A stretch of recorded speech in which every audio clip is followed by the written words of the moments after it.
Pod Mortem would like to thank Original Cinematic for sponsoring this week's episode. Original Cinematic is an independent production company that has made it their mission to create, produce, and promote films that are inclusive, honor women, promote the LGBTQIA+ community, and provide prominent positions and roles to POC actors and filmmakers, and promote the films of marginalized and underrepresented populations. These are all things that are extremely important to our podcast as well. Original Cinematic is proud to be a WGA signatory company, and they fully stand by the WGA, SAG, and their members in their fight for extremely reasonable standards. Accordingly, they are not accepting script or treatment submissions at this time, but both William and Xxena Rush are available via email free of charge to discuss writing and provide input and resources to all aspiring writers. Their information will be made available in the show notes. Ahead of the strike, William Rush has individually produced numerous projects, including Coffee with Baba, Day by Day, They Slay, Before, Pack is Here, Abacue, The Winemaker, and Where Do You Draw the Line? 2 feature films, Group and Immersion, are slated for release this fall. Absolutely no picket lines will be crossed and no collective bargaining agreements will be violated in the making of either of these films. And very generously, Original Cinematic is providing all Podmortem patrons with a special link to view these films.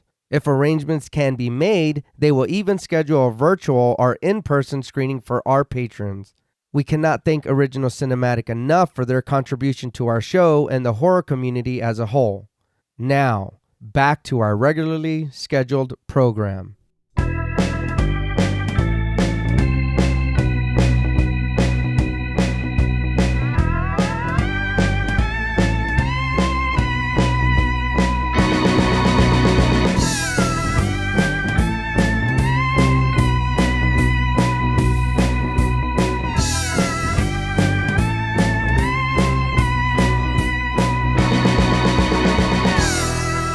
Salutations!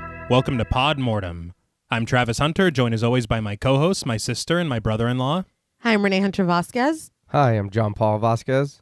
This week we're broadcasting live from Seaside HCFM discussing the 2015 thriller, Green Room. This film was written and directed by Jeremy Saulnier. Powered by Saulnier's memories of the punk rock scene of his youth and the desire to create a siege film, Green Room ratchets up the tension in a claustrophobic, high-stakes thrill ride. With strong performances, brutal violence, and impressive practical effects, this well-crafted film would become a hit with critics and audiences alike, despite modest box office numbers. This film was suggested to us by friends of the show, Miguel Myers ATX, Kent Morton, at Silence Legion, and Brianna Scott. We want to thank them all for their continued support of the show, as well as this suggestion. So, Green Room. What were your first impressions on the film? I remember the first time watching it, you showed me this movie, babe. Mm-hmm. I can't remember when that was, but watching this movie again for the show, I did enjoy it. Some parts were a little frustrating for me, but I think that's the movie making you feel that. Like, so I was like, okay. I was like, I see what you're doing here. I did enjoy it. I remember thinking that this movie was a little harsher than what it was. Mm-hmm. So watching it for the show again, I was like, oh, okay. I was like, it's not as bad as I thought it was. Not in a bad way, but because like there is Nazis in the movie. So I thought for some reason it was going to be a little worse than what it was, but it's not. But I did enjoy the movie. And fuck Nazis. Yes. Fuck Nazis. Fuck Nazis. Yeah, I showed it to you because T would not shut up about it. Okay. And so I finally decided to watch it, and you were kind enough to watch it with me. Mm-hmm. And I had never heard of it before, outside of you, T, telling me that it was great and that I needed to watch it, whatever. I'd never heard of it before. So I was very surprised at an actor that we see in it. I was like, what are you doing here? Because it seemed like and I think it is very like a low budget. Oh yeah. But I really, really enjoyed it. It was one of those movies that I loved when I watched it, but I only watched it the one time. So there was revisiting it, a lot of things that I did not remember. Mm-hmm. And that was kind of a treat because for me, it did not lose the level of tension because it is thick Yes. with several C's. I was stressed the fuck out watching this. We'll get more into it later, but decisions that are made and consequences of those decisions are some of it is very hard to watch, but that just speaks to how well done it is. Oh yeah. But it's a really great film, and it is horrifyingly scary because it is realistic, in my opinion, and it's horrifying. But I really enjoyed it the first time I watched it, and this was almost a fresh rewatch, and I really enjoyed it again. I agree 100%. My first time watching it, I remember I had watched his previous film, Saulnier's Blue Ruin. It's a very, very good revenge film. Okay. Ooh, we love a revenge story. Fantastic. Yeah. But I really kind of appreciated his style. And then when I heard people talking about Green Room, because I don't remember the first time the circumstances of watching this film. But I just remember finding out about it. And then, of course, the cast being like, what? Yeah. And I'm like, okay, I got to watch this. And then watching it, just like falling in love with how just unrelenting it is. It's very funny because you see a lot of times critics will be like, this film grabs you and doesn't let go. And I'm like, a film can't grab you. And I'm like, I've been grabbed. As I'm watching it, it won't let go. Like, that's how I felt as I'm watching this. Because it gets to a point, they have some setup at the beginning in the first act. And then from that point forward, it's just done. Like, it just goes and goes and it does not stop. And it's a very remarkable experience to feel as you're watching a film and you're like, I have no idea what's going to happen. Yeah. And everybody is in danger. Yes. Like, it's nuts. Yeah. But I think that the film itself is just so shocking in a lot of ways. And a lot of the imagery sticks with you. Right. Because I've never seen some stuff like this before. Yeah. Yeah. There's a part, and I know you were mentioning it. Woo! For me and the movie did grab me, but I think a lot of it, like I stated a minute ago, was frustration. And I'm like, what the fuck? Like I want to rip my own hair out. I was like, dude, I was like, what are you doing? And I think what works with that for me, because a lot of times when we watch movies like this, it's like from a perspective of this genius action hero. Yeah. But watching this film, it's like, oh, these are real ass people. Yeah. And they're gonna make horrible mistakes Yes. and terrible decisions. Yeah. But then again, I probably would too. That's the thing is we're Oh no. we're watching and judging from the comfort of our own home. Right, And yeah. we don't have Nazis after us. Yeah. I mean, at least not in the physical, like around the corner kind of way. Yeah. Not to spoil anything. Yeah. But I feel like obviously when you're in a moment like that, you don't have the faculties to be like, okay, there's one line in this that I was like, fuck you for saying that. But we'll get to that. Like, there are certain things where it's like, I know no matter what situation I'm in, that is egregious. Yeah. But when the adrenaline is pumping and you're like animalistic, whatever flares up and it's fight or flight, Right. you're not going to be Hannibal Lecter weighing your options. Like, it's panic. I understand. And so, I mean, there are a couple things that I was like, why the fuck would you do that? But little things, it's like, you're scared out of your mind. Yeah. You're not thinking clearly. And that, to me, adds to the realism. Because like you said, in most films, it's like, no, let's stick, like I always say, let's stick with Grissom because he knows what's going on. Dude. There is no Grissom. Spoiler alert.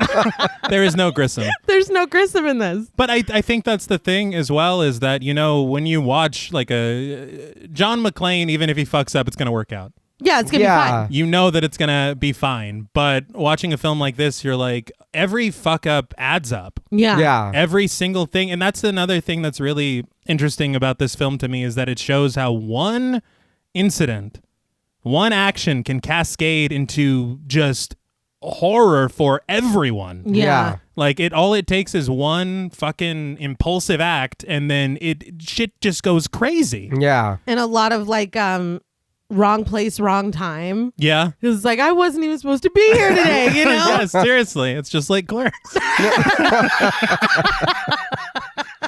I also appreciate a lot of the quiet homages in this film. Okay. There's quite a few that kind of you even second guess yourself. You're like, is that trying to? Yeah. It's very cool. But I did want to talk about the production of this film very quickly. Mm-hmm. I learned quite a bit on the commentary track with Jeremy Saulnier, also an article on Slash Film and an article in the LA Times. All right. But this idea of setting a film in a green room had been with Jeremy Saulnier since 2007. Okay. And so he had actually made a short film, but it was a supernatural horror film. Mm-hmm. And it was about this band in a green room that I guess played a record backwards and summoned the devil. So Okay. it's a little different than Yeah. what we get here. But it's interesting that the seeds were planted that long ago. Yeah. And so he makes quite a few films. He made Murder Party, and then he made Blue Ruin. Okay. And after Blue Ruin, it kind of takes off, and he's getting all of these offers, and big studios are like, we want you to direct this, we want you to look at this. And he kind of got scared and kind of felt a little bit of imposter syndrome. And he's like, I need to make one more film that's small like this while I still can. Yeah. And also strike while the, iron's hot. Yeah. And show them that I'm not just Blue Ruin Yeah. and I can do more. And so Green Room was kind of born out of that. Instead of going forward in a larger way with his career, he wanted to keep things small still. Okay. And so he decided to go back to this idea that had been a part of his creativity for almost 10 years. Right. And he thought of doing it properly this time and taking elements from his youth. Right. He apparently used to sing in a hardcore band when he was younger. Mm-hmm. And so he kind of drew from his memories of the punk rock scene of his youth. Yeah. The memories of going to see films like this and how they made him feel. He talked about trying to capture a lot of the feeling of John Carpenter films. Okay. Oh. And Straw Dogs, I think he said. But the film that mostly I thought of was Assault on Precinct 13, but he said he didn't rewatch that until after he finished his script because he didn't want to be influenced. Okay. But then I think that the filmmaking itself was influenced after watching Right. the film. But no, I think you feel so much care and attention in this film, and there's an odd, especially in the earlier portion of the film, feeling of nostalgia that just kind of comes through. Okay. I wasn't a part of that scene. I don't know any of that shit. Yeah. But I feel like this feeling of camaraderie of being in a band in your younger years. Yeah. It just feels very nostalgic. Mm-hmm. Well, and I related to The Grind. Yes, You that's know? very fair.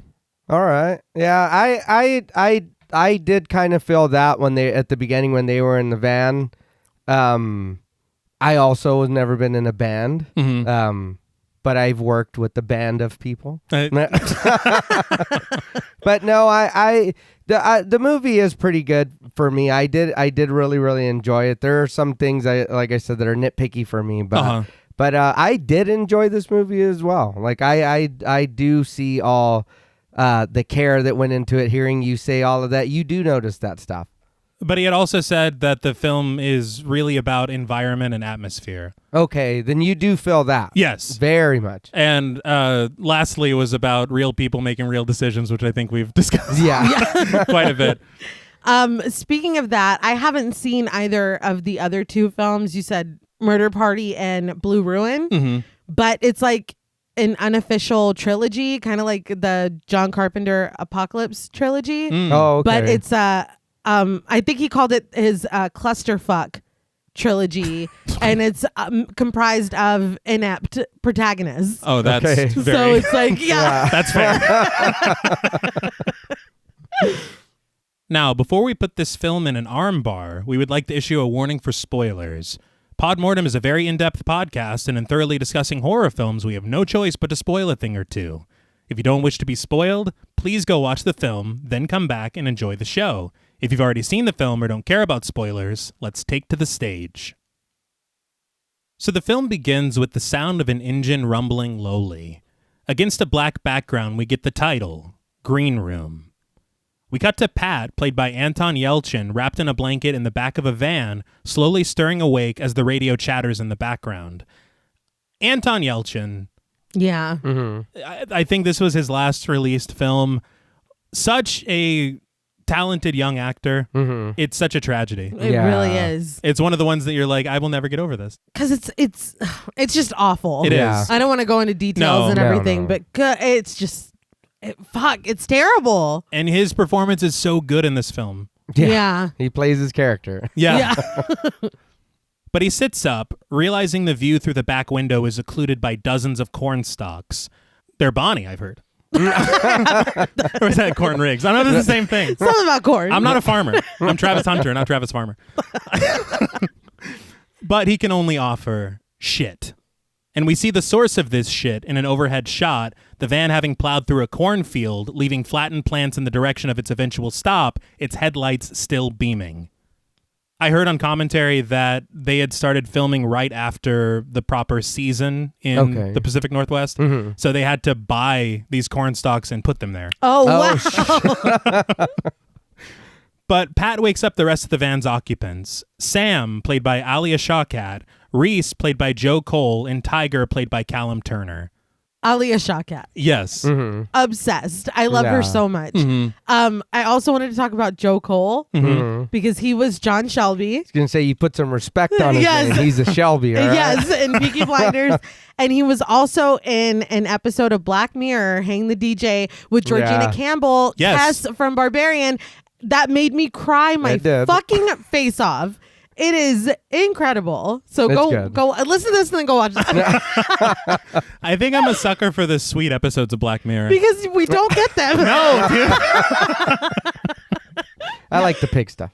Oh, okay. That was wild. What a thing to start your series on. They're like, if you're not in, you're not in. Yeah.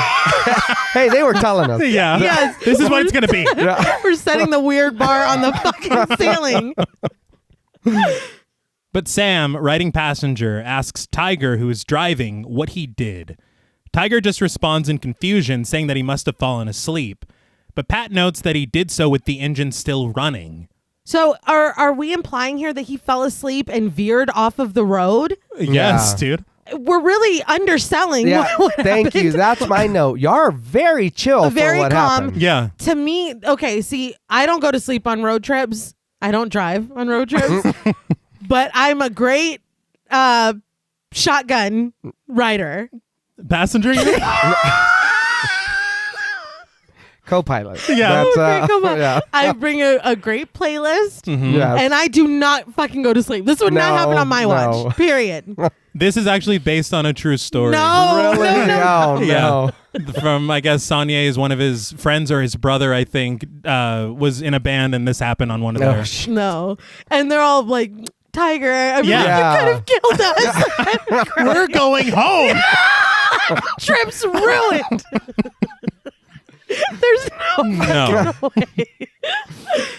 What did I say? Shotgun rider? Yes, you did. Cut that. Yeah. No, we're leaving that in. We're leaving that in. But Sam's phone vibrates and she sinks into her seat to check it, realizing that it's fully charged and asking if Tiger also killed the battery. With the radio on, he obviously didn't, but Pat sensibly shuts off the engine. We pan across the back window of the van filled with stickers for punk bands and through the field of corn as the group unloads their equipment from the back. Sam consults her phone, telling the group that there's a skating rink about 11 miles from here with a big parking lot.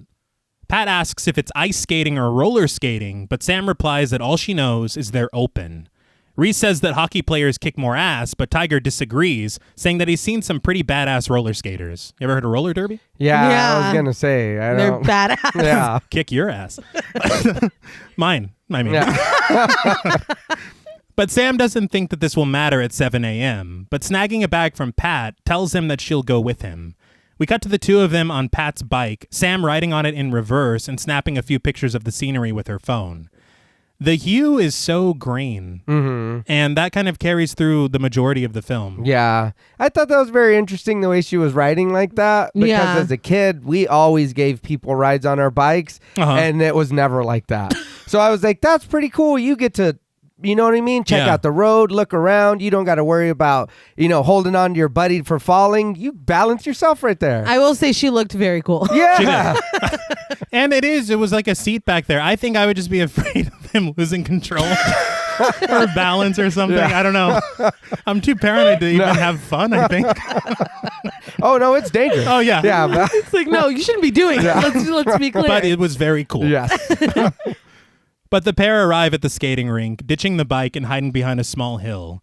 We see what was in Sam's bag, siphoning equipment. She passes the hose to Pat, and she grabs an empty gas can, and they crouch, rushing over to a car and popping open the gas tank door and twisting off the fuel cap. Pat has the unfortunate task of providing the suction to draw out the gasoline, which comes pouring through the tube and into the empty can. I was like, oh. Yeah. And then I was thinking of when Otto did this on The Simpsons and he had the mint before he before he sucked out the That's just bad timing. Maybe this is just me, but just take my wallet, dude, or take the money. Don't take the gas out of my car. How am I supposed to get home stranded now. Yeah. And then that's going to hurt my engine, dude, when I'm trying to run the car without gas. And then it stops like a mile down the road now because I'm fucked. Well, how much are you taking? I feel like whenever I get in my car, I just accept whatever the bar's at. It's like, oh, I guess I only have half a tank left. No, now I'm like, how the fuck do we only have half a tank left? This thing goes down every fucking day. Well, you're driving every day. I don't accept that. I don't like it. No, that's terrible. Yeah. Like, that's awful. But they arrive back at the cornfield, and we see them pushing their now fueled van out of the crops and onto the road. This helps sell who they are. Yeah, a lot. They are early in their career, and they're scratching and surviving. Yeah. Yep. And I think that obviously plays into basically every decision that's made that's not a good one. Yeah. But atmospheric music plays over shots of the road through their windows, the rising sun shining through, and eventually a very sweet overhead shot of the van surrounded by trees in the Pacific Northwest. Maybe a nod to The Shining? Yeah, Yeah. that's exactly what I was thinking. Take a shot? Yeah. Question mark? Yeah. I did learn, because I really like there's such a dichotomy when it comes to the music. Mm-hmm. You have so much hardcore music and then punk rock music, and then the score itself is so subtle Yeah. and so subdued. I learned that the music was composed by Brooke and Will Blair, who are brothers of one of the co-stars / producers of the film, All right. and we'll meet him later, and we'll talk about him a lot later. Okay. But we then see a tight shot of a phone, fingers typing to give directions to the group, finishing with, "I have a mohawk." We see a hand snag a bag, and we meet its owner, Tad, played by David W. Thompson. Who has a mohawk? He does. Yeah. It's like, you can't miss me. It's now dusk as he walks into the street, studded jacket, and yes, that promised mohawk. Mm-hmm. When the van pulls up with its headlights on, Tad greets Sam at the passenger side window, giving her the lowdown. He hands her the keys, telling her that he works nights, but that they're free to go to his apartment and crash. See, so right now I'm like, okay, so is this a friend, an Airbnb? What's happening right now? You know what I mean?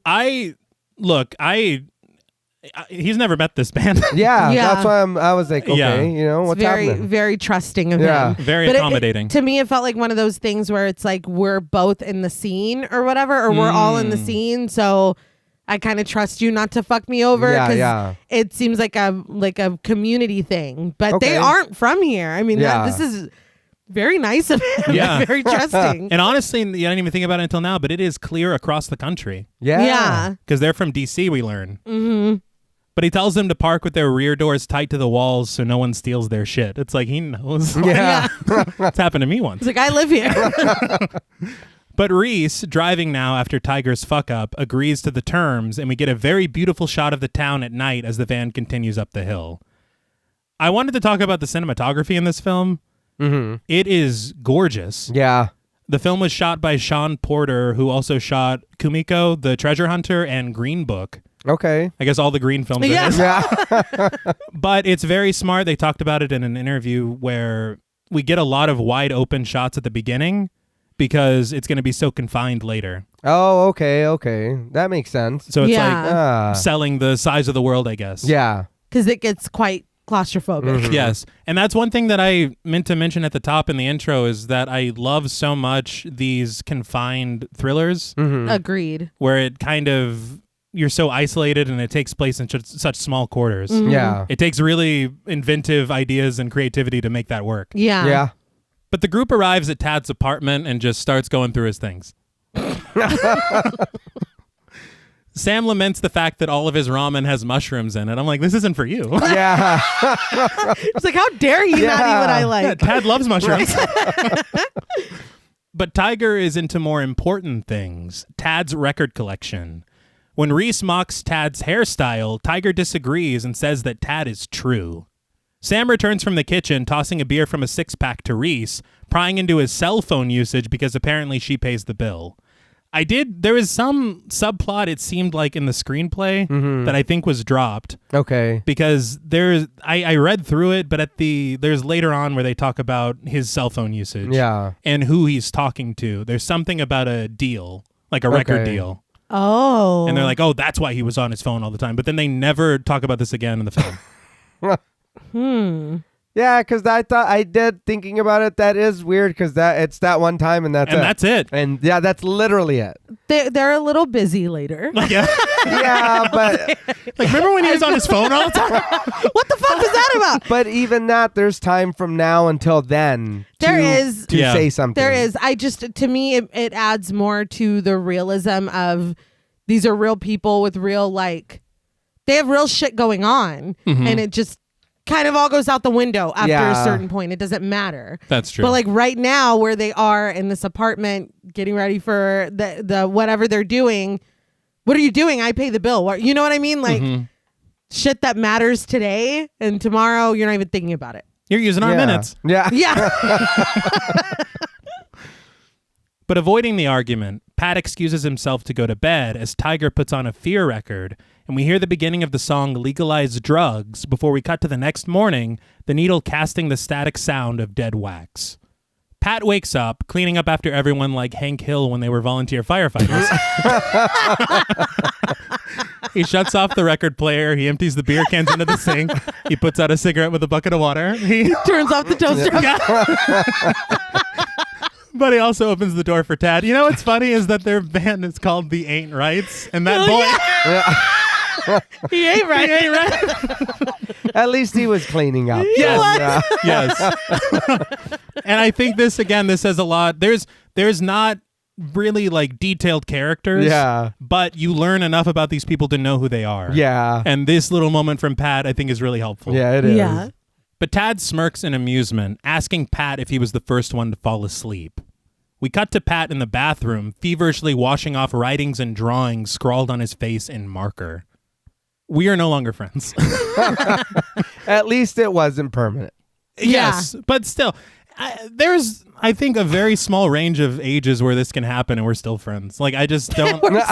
Yeah, dude, you don't mark my face. If I can wash it off in the morning, okay. Oh, you got me. I'm a loser. I fell asleep first.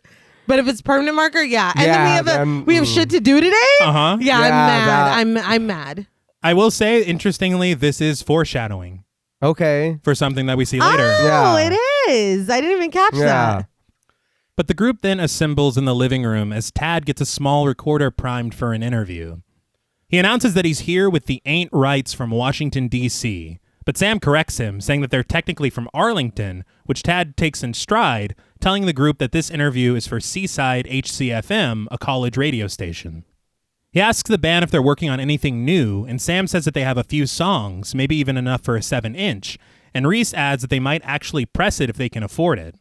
Tad admits that he digs their analog style, but says because of this, they're actually very hard to find, and points to their lack of social media presence. Reese tells him that booking more shows and selling more records isn't the goal, and Tiger adds that this isn't hard rock. Pat concedes, though, that no one wants to starve, but he feels that when you take things virtual, you lose the texture of it all. He says you have to be there. Music is for effect, it's time, aggression. It's all shared live, and then it's over. He says the energy can't last. Sam offers rightly, unless you're Iggy Pop. But after giving kudos to Iggy, Pat says that he doesn't want to be in his 70s still listening to Minor Threat. Now, I'm not here for the Iggy Pop slander. Not at all. We share a birthday. I feel like if that was the subplot where he's talking about signing. Oh, right. Yeah. That kind of adds to why maybe he's not being forthright with it, because it seems like they kind of have differing opinions on the direction that they want to take things. Because this whole interview, it's like, is Pat okay? Like, he seems a little distracted or preoccupied, or I don't know. He just doesn't seem on the same page as everybody else. Yeah. He doesn't. I don't know. There's something that comes later that you're like, you don't have any answer at all. Yeah. It's like, no, I don't really care for music. I've never heard a song in my life. That's me. Please don't ask me my favorite anything. I do agree though about being there at a concert. Right. Seeing things live, and yeah, you can always sit there and jam out, you know. I was going to say to your favorite CD or whatever, but I'm very old. When you stream? Yeah, I was like, what are you kids doing? Checks notes. But being like, when I seen Killswitch in concert, I can listen to Killswitch all I want. Yeah. But remembering that time when Kitty came on stage, god damn, dude. That was hearing BB King play on the fucking stage. I had to work, but I could hear it. That was just still different. It's like, man, I was jealous. I want to go see that. I can hear it, but you still feel it being there. You know what I mean? I always go back to the Nick Cave and the Bad Seeds concert I went to. Yeah. And it's just like, it's an experience. Yeah. You can't replicate it. No. I think that, and that's the thing, is that you see so often at shows people on their phones. Yeah. Like taping it. I get that. But I get for posterity. right. It's just not, it's not the It's same. not the same. No. Pay attention to the band. Yeah. And the rumble of the bass is different. Yeah, it is. We all know it. Yeah. Everybody knows it. But as far as being in your 70s and still listening to Minor Threat, Reese says that Tiger would like that, and Tiger admits that he probably won't live to see 70. Interesting. Tad laughs and then quickly segues into one of his interview traditions, asking each of the band members to name their desert island band. Presumably the band that each member would exclusively listen to if stranded on a desert island. Tad does not explain, but I thought it'd be nice too. Yeah. I mean, it's obvious. No?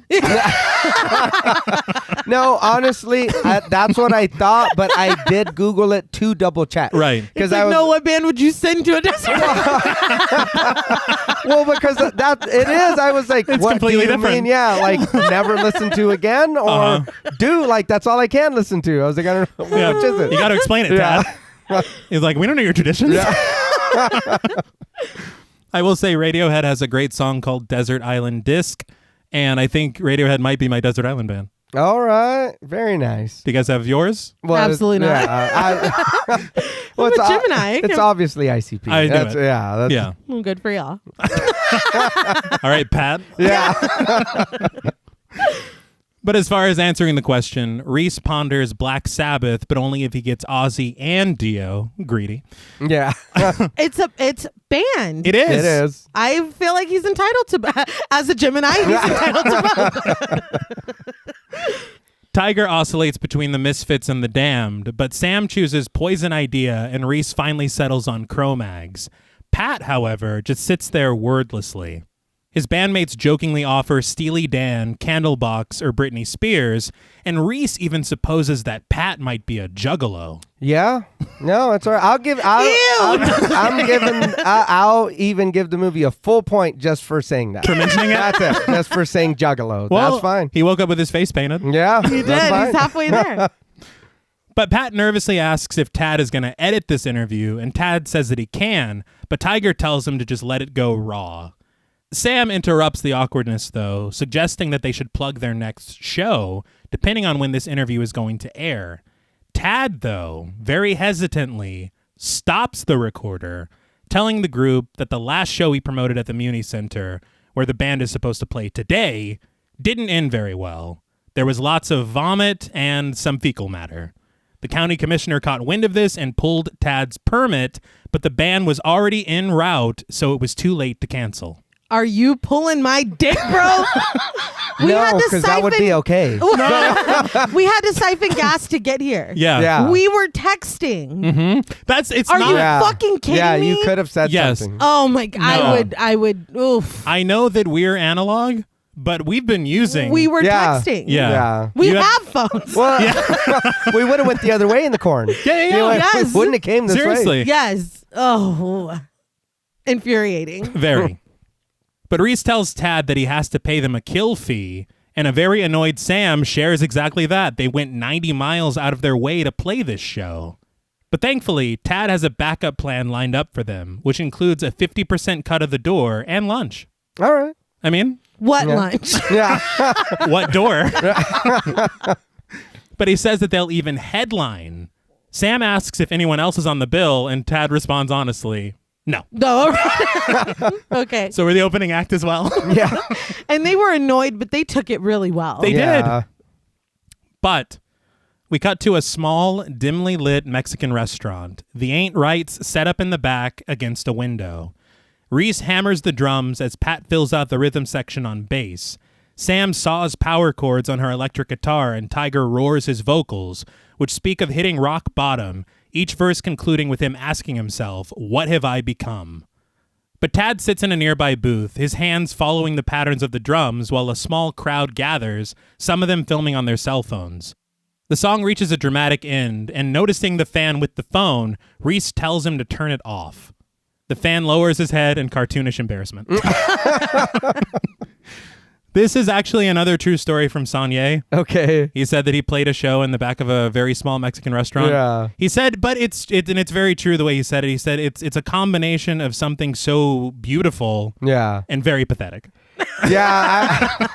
I get it. And I was like a diner, man. I'm like, come on, dude. You said somewhere else. Yeah. I would appreciate anything I could get. Yeah.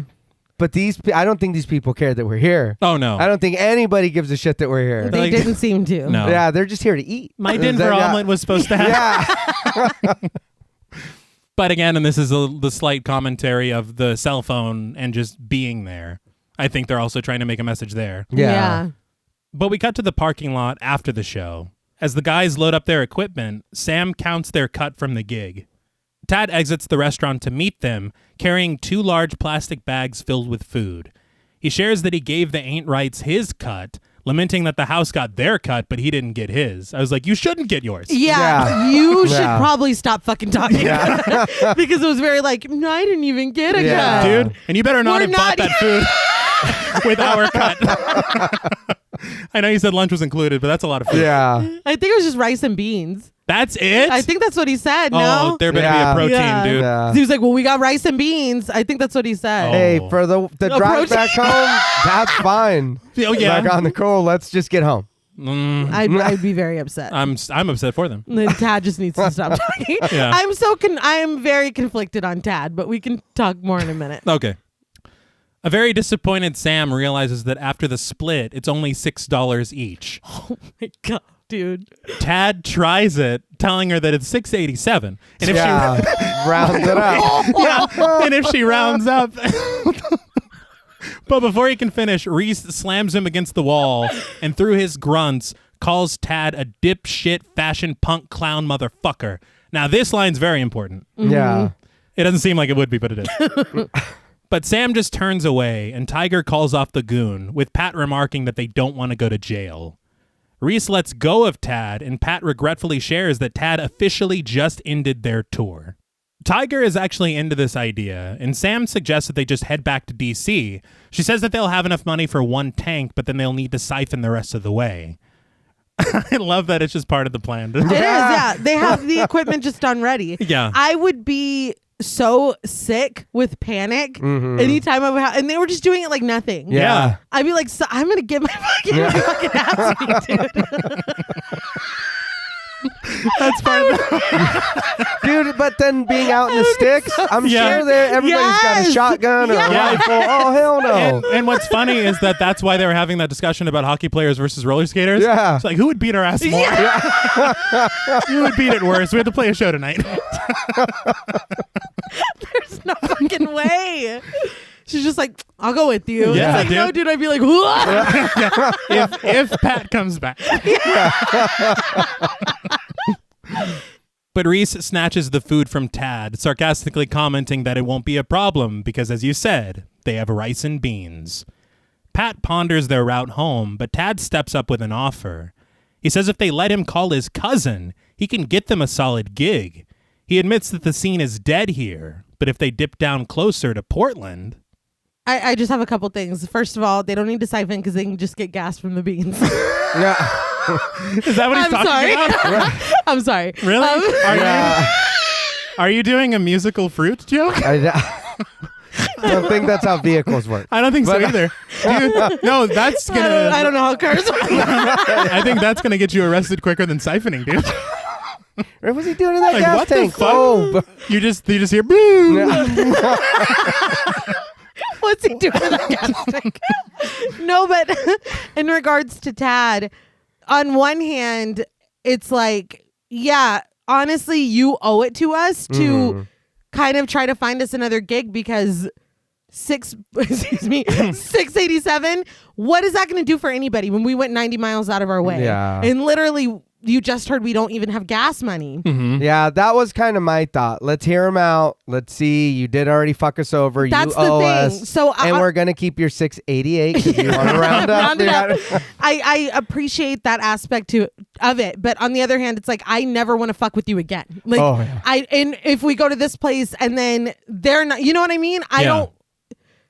This connect is kind of burned. Like, I don't think I trust you at all. Yeah. And the difficulty is Tad seems like a really nice guy. Yeah. That's the thing. He genuinely does. So it's like, part of me would be like, all right, dude, like what are the details? But it's like, oh. And I'm also sorry, but if I put somebody up against a wall and then the next thing they're like, I've got a plan.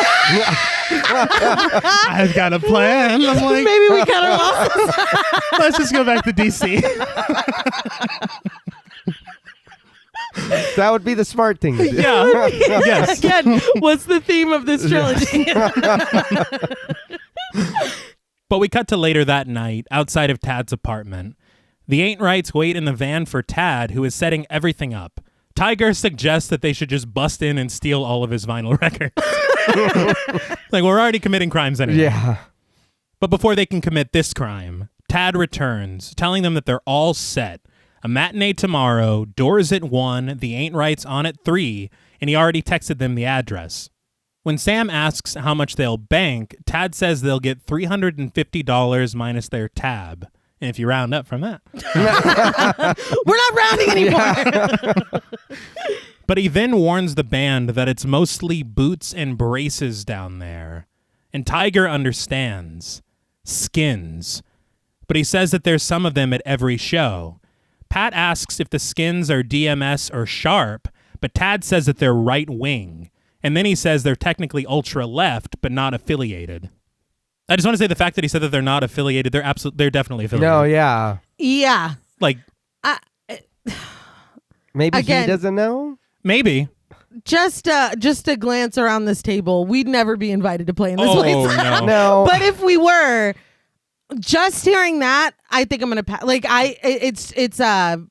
That's my no. not. I don't want to be any part of. Yeah, I know I'm not allowed to be there because obviously they don't take kindly to folks like right. us. Yeah. But I feel like if I was told that, I'd be like, absolutely not. Yeah, that's fine. I appreciate it, and I do appreciate you being upfront about it. We have to politely decline that part, because I feel like that this is why my next note is, despite all the fuckery, he genuinely seems like a nice guy. Mm-hmm. Because it would be one thing if we get there and it's like, oh fuck, but he's telling you up front.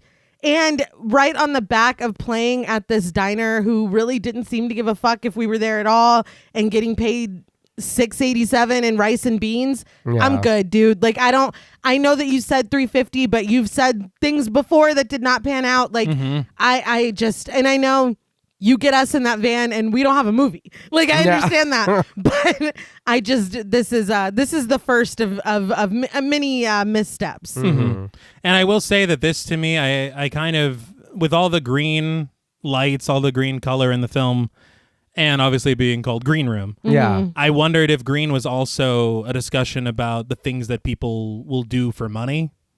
Oh, that's, okay. I mean, Like the morals they'll sacrifice for it. yeah. Because, I mean, honestly, like we just said, you get offered this even after the show that we just played, we're still going back to DC. Yeah. Especially after what you just told us, there's no fucking way Yeah. Yeah. I'm playing for these motherfuckers.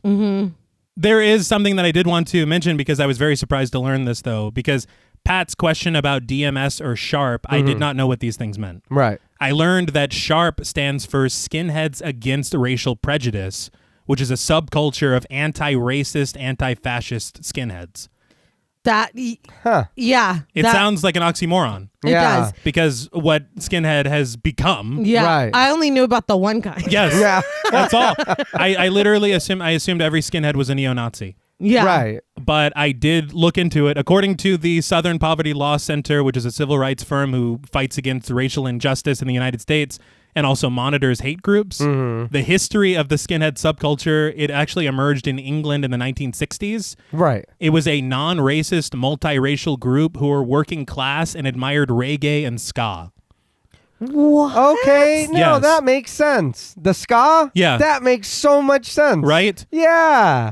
What, of course, happens a lot to groups is some point very early on, the subculture split into racist and non-racist factions. Yeah. The racist faction was co-opted by neo-Nazis. It spread to the United States in the late 70s, early 80s, and here we are. Yeah. That sucks. Yeah.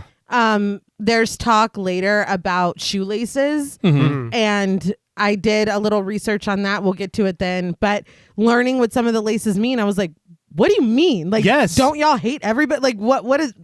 So I was very surprised to learn that it's, Well, I mean, it's in other, I mean, gang cultures as well. You wear your gang colors on your laces. People Yeah. recognize you. Oh, that you're from so-and-so neighborhood, or, oh, you're affiliated with this group of people and you're friends with these people. I stay away, or we got beef as soon as I see you. Right. Yeah, I was just surprised to learn that some colors mean like anti-racist or like... Really? Yeah, and I was like, what?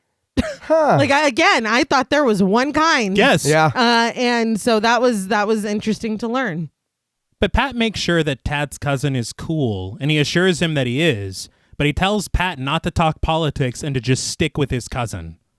Tad says that he'd come with them, but his cousin and his girlfriend are actually coming back to Tad's place to crash, so he has to clean up for them. I did not notice this the first time that I watched it, and then hearing it this time, I was like, okay, and I thought it meant nothing. Yes. Because I you thought forget. it meant absolutely nothing. Yeah. And it's funny because I was actually a little bit confused because I'm like, stick with him, but he's coming back. What's going Yes. on? Yeah. But again, the first time I was like, whatever, get them to the venue. Yeah. Yeah. I don't give a fuck about your cousin. I don't care about your life. Yeah. You screwed over the ain't right. Tad. Yeah, Tad. But it's genuinely so important. Yeah, it really, really is. But Sam attempts to clarify, making sure that these people aren't burning crosses or anything, and asking if they can just play rock music. Tad suggests that they play their earlier stuff, heavier stuff. Again, if we have to ask these questions, Yeah. you are not. Don't go. Yeah. This is a short film where the ain't rights just go back to DC. Yeah. Literally. And I kind of feel like even if we're like, oh, we don't believe that or whatever, but we'll just play here, like you're kind of complicit. Yes. In, Yeah. especially, oh, no, cater to them because they like, no, I'm not fucking catering to these fucking racist Yeah. monsters. Like, yeah, no, you guys shouldn't have done this. No. No. No. But Tad passes over a poster that he drew for their gig, saying that he usually keeps the originals, but they can have it since the gig never actually happened. Sam accepts it and gives him permission to still run the interview the next day. Nearly crashed out in the back, Reese affectionately calls out, "Hey, Tadpole, sorry I almost obliterated you." Tad accepts the apology, telling the group to take it easy. They speed off, a blur of green lights through their windshield in the night. Tadpole was a really cute nickname. And this to me is something that we talked about off mic, but I was worried as far as intentions, like you were saying, Yeah. Regarding Tad, Okay. because again, he did almost obliterate you. Yeah. Yeah, no, it was very much like when he's sizing somebody up in Sunny with his eyes. But I was like, no, I think that you passed the vibe check. Like, Yeah. I think that you're nice. Yeah. Ocular pat down. Yeah. But Tiger switches on a flashlight, the camera following his eyes as he looks at the poster, which features a skull, a disemboweled cat, and a crazed woman in her underwear holding a knife. Along with these drawings is the ticket price of $5, as well as the name Ain't Rights, scrawled in a puddle of some nondescript liquid. I don't want to know what it is. Especially not after hearing about his last show. No. We're good. But Tiger passes the poster back to Pat, admitting that Tad can at least draw. Pat agrees that it's pretty sweet and passes it to Reese. After looking at it for a second, Reese gets very serious, telling Pat that he's going to tell him something that he's never told anyone before. Pat leans in interested, and Reese, well, Reese farts. Those beans, I told you. Everyone laughs, and Sam asks if the fart was real, and Tiger tells him to open a window. This is so uncouth. Yeah. They needed a moment of levity. Yeah. They I'd did. be like, don't fucking fart in here with the windows up, dude. Like, I'd be annoyed, but we needed a laugh. Yeah. Like, tonight sucked. It did. And I will say that comment from Sam is not in the script, and so I think that dude actually farted. But the group stops and sets up a small campfire at a scenic site overlooking the water. The green lights of the nearby city are reflected into it, and the jovial group surrounds the glowing embers, and only the sound of the pensive score is heard. Jeremy Saulnier talked about this on commentary. Mm-hmm. He, for all of his films before Green Room, he shot them himself. Okay. And so this was the first film that he did not shoot himself, and he was kind of relinquishing this control. Mm-hmm. But this is the only shot in the film that he did shoot himself, because the next shot we see of the overhead trees, the cinematographer got stuck because of Portland weather. And so he was grounded where they shot that. Oh, wow. And the film was shot so quickly I that was they gonna say- couldn't. Yeah. There's no time to waste. And so he's like, I'll shoot this. But he's sending it to him. He's like, is this something you would do? Is this good? Show must go on. Yeah, it's Yeah. wild.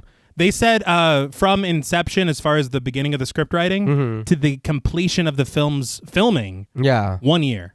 Wow. Damn. Yeah. Okay. So kind of wild. Yeah.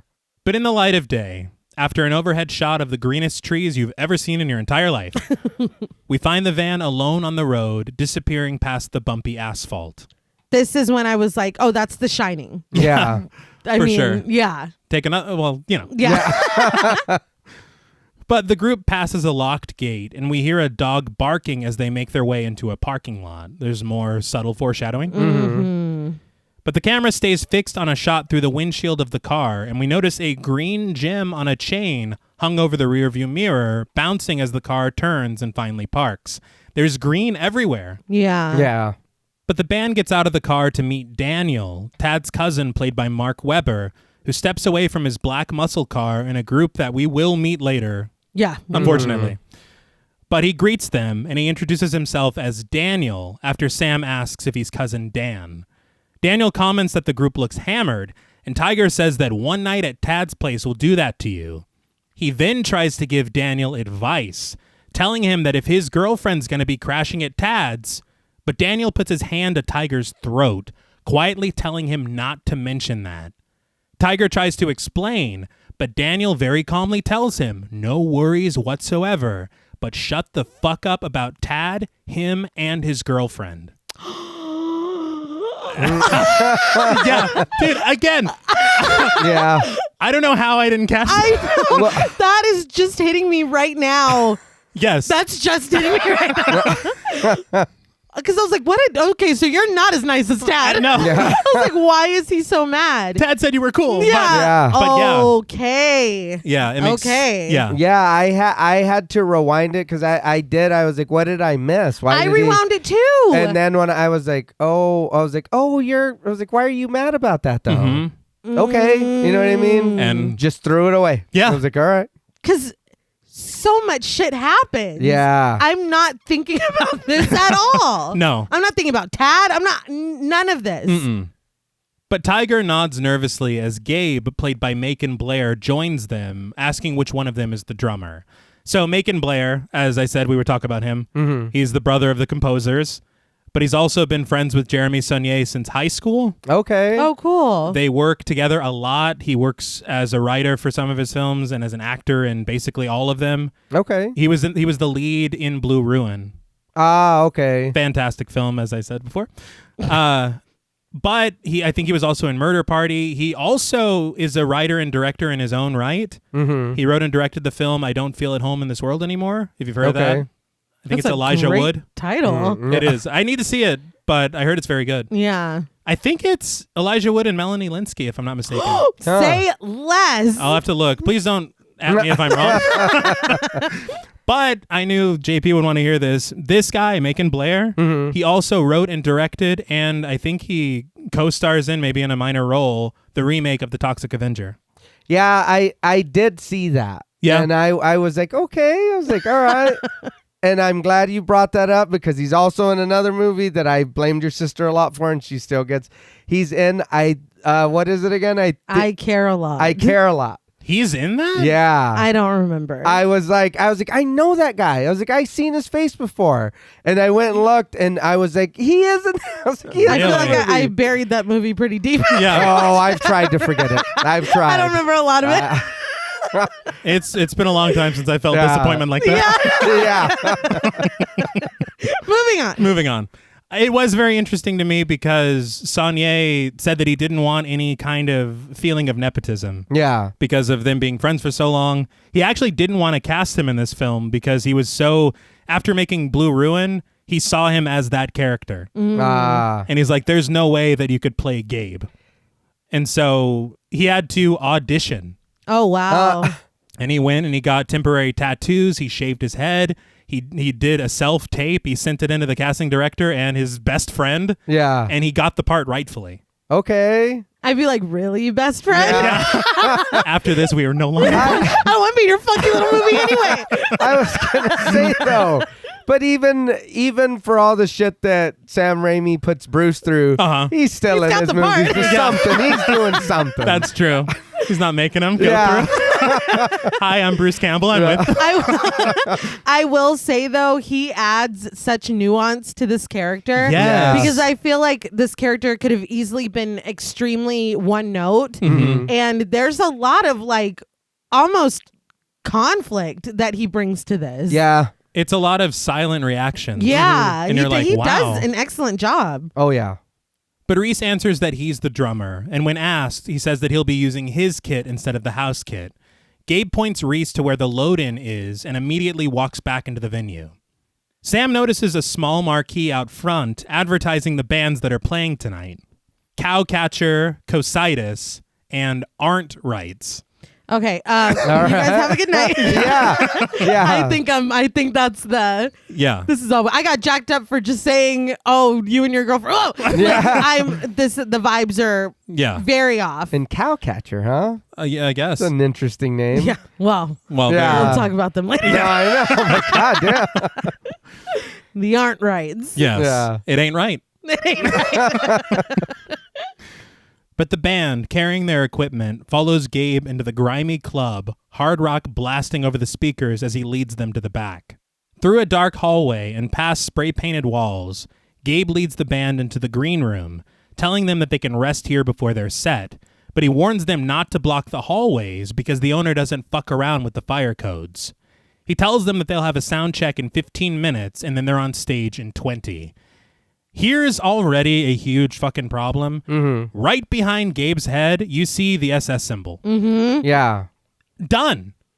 Yeah. Well, weren't we told though that we were the only band playing here? No, that was the restaurant. Oh, okay. Yeah, that was the I restaurant. Dad lied to you again? Yeah, I was like, wait a minute. Did this motherfucker God damn lie it, to us Dad. again? Yeah. He's like, we'll pay you $100. What? Oh my God. And some beans and rice. You too? Dad said that's what you guys go by.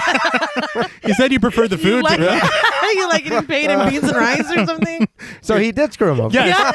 It's in your tour writer. But Gabe heads back out and they close the door behind him. Tiger walks over to a cabinet, a bunch of random stickers covering it, many of them symbols and slogans of hate and Nazism. Pat asks if he's okay, and still a bit shaken up from his interaction with Daniel, Tiger lies that he's fine. Sam plugs in a cord to charge her phone, commenting that these guys are creepy. Reese responds that they run a tight ship, and Tiger snarks that it's a U-boat. Not wrong. Not Yeah. wrong. Pat looks around, though, surveying a Confederate flag as Sam does her makeup in a nearby mirror. He then gets everyone's attention, telling them that he has a dumb idea. It is. Yeah. It's both fucking awesome and the dumbest fucking thing you could do. Absolutely. Like, period. Yeah. But we cut to the band on stage for their sound check. A stagehand played by Michael Draper sorting through chords to plug into the transformer. Tiger tests the mic with a meow, which might explain his name. Yeah. Love that for him. The boy's a tiger. But Sam, slinging her guitar strap over her shoulder, leans over to Pat, who seems to be having cold feet about his own idea. Sam tells him that if he backs out now, she'll tell everyone that he's Jewish. The fact that that is a joke that you can make in this place means that we should not be here. No. Yeah. Like, when you walk in and that's the graffiti on, because he's like, yeah, like, dismissively, there's some at every show, whatever.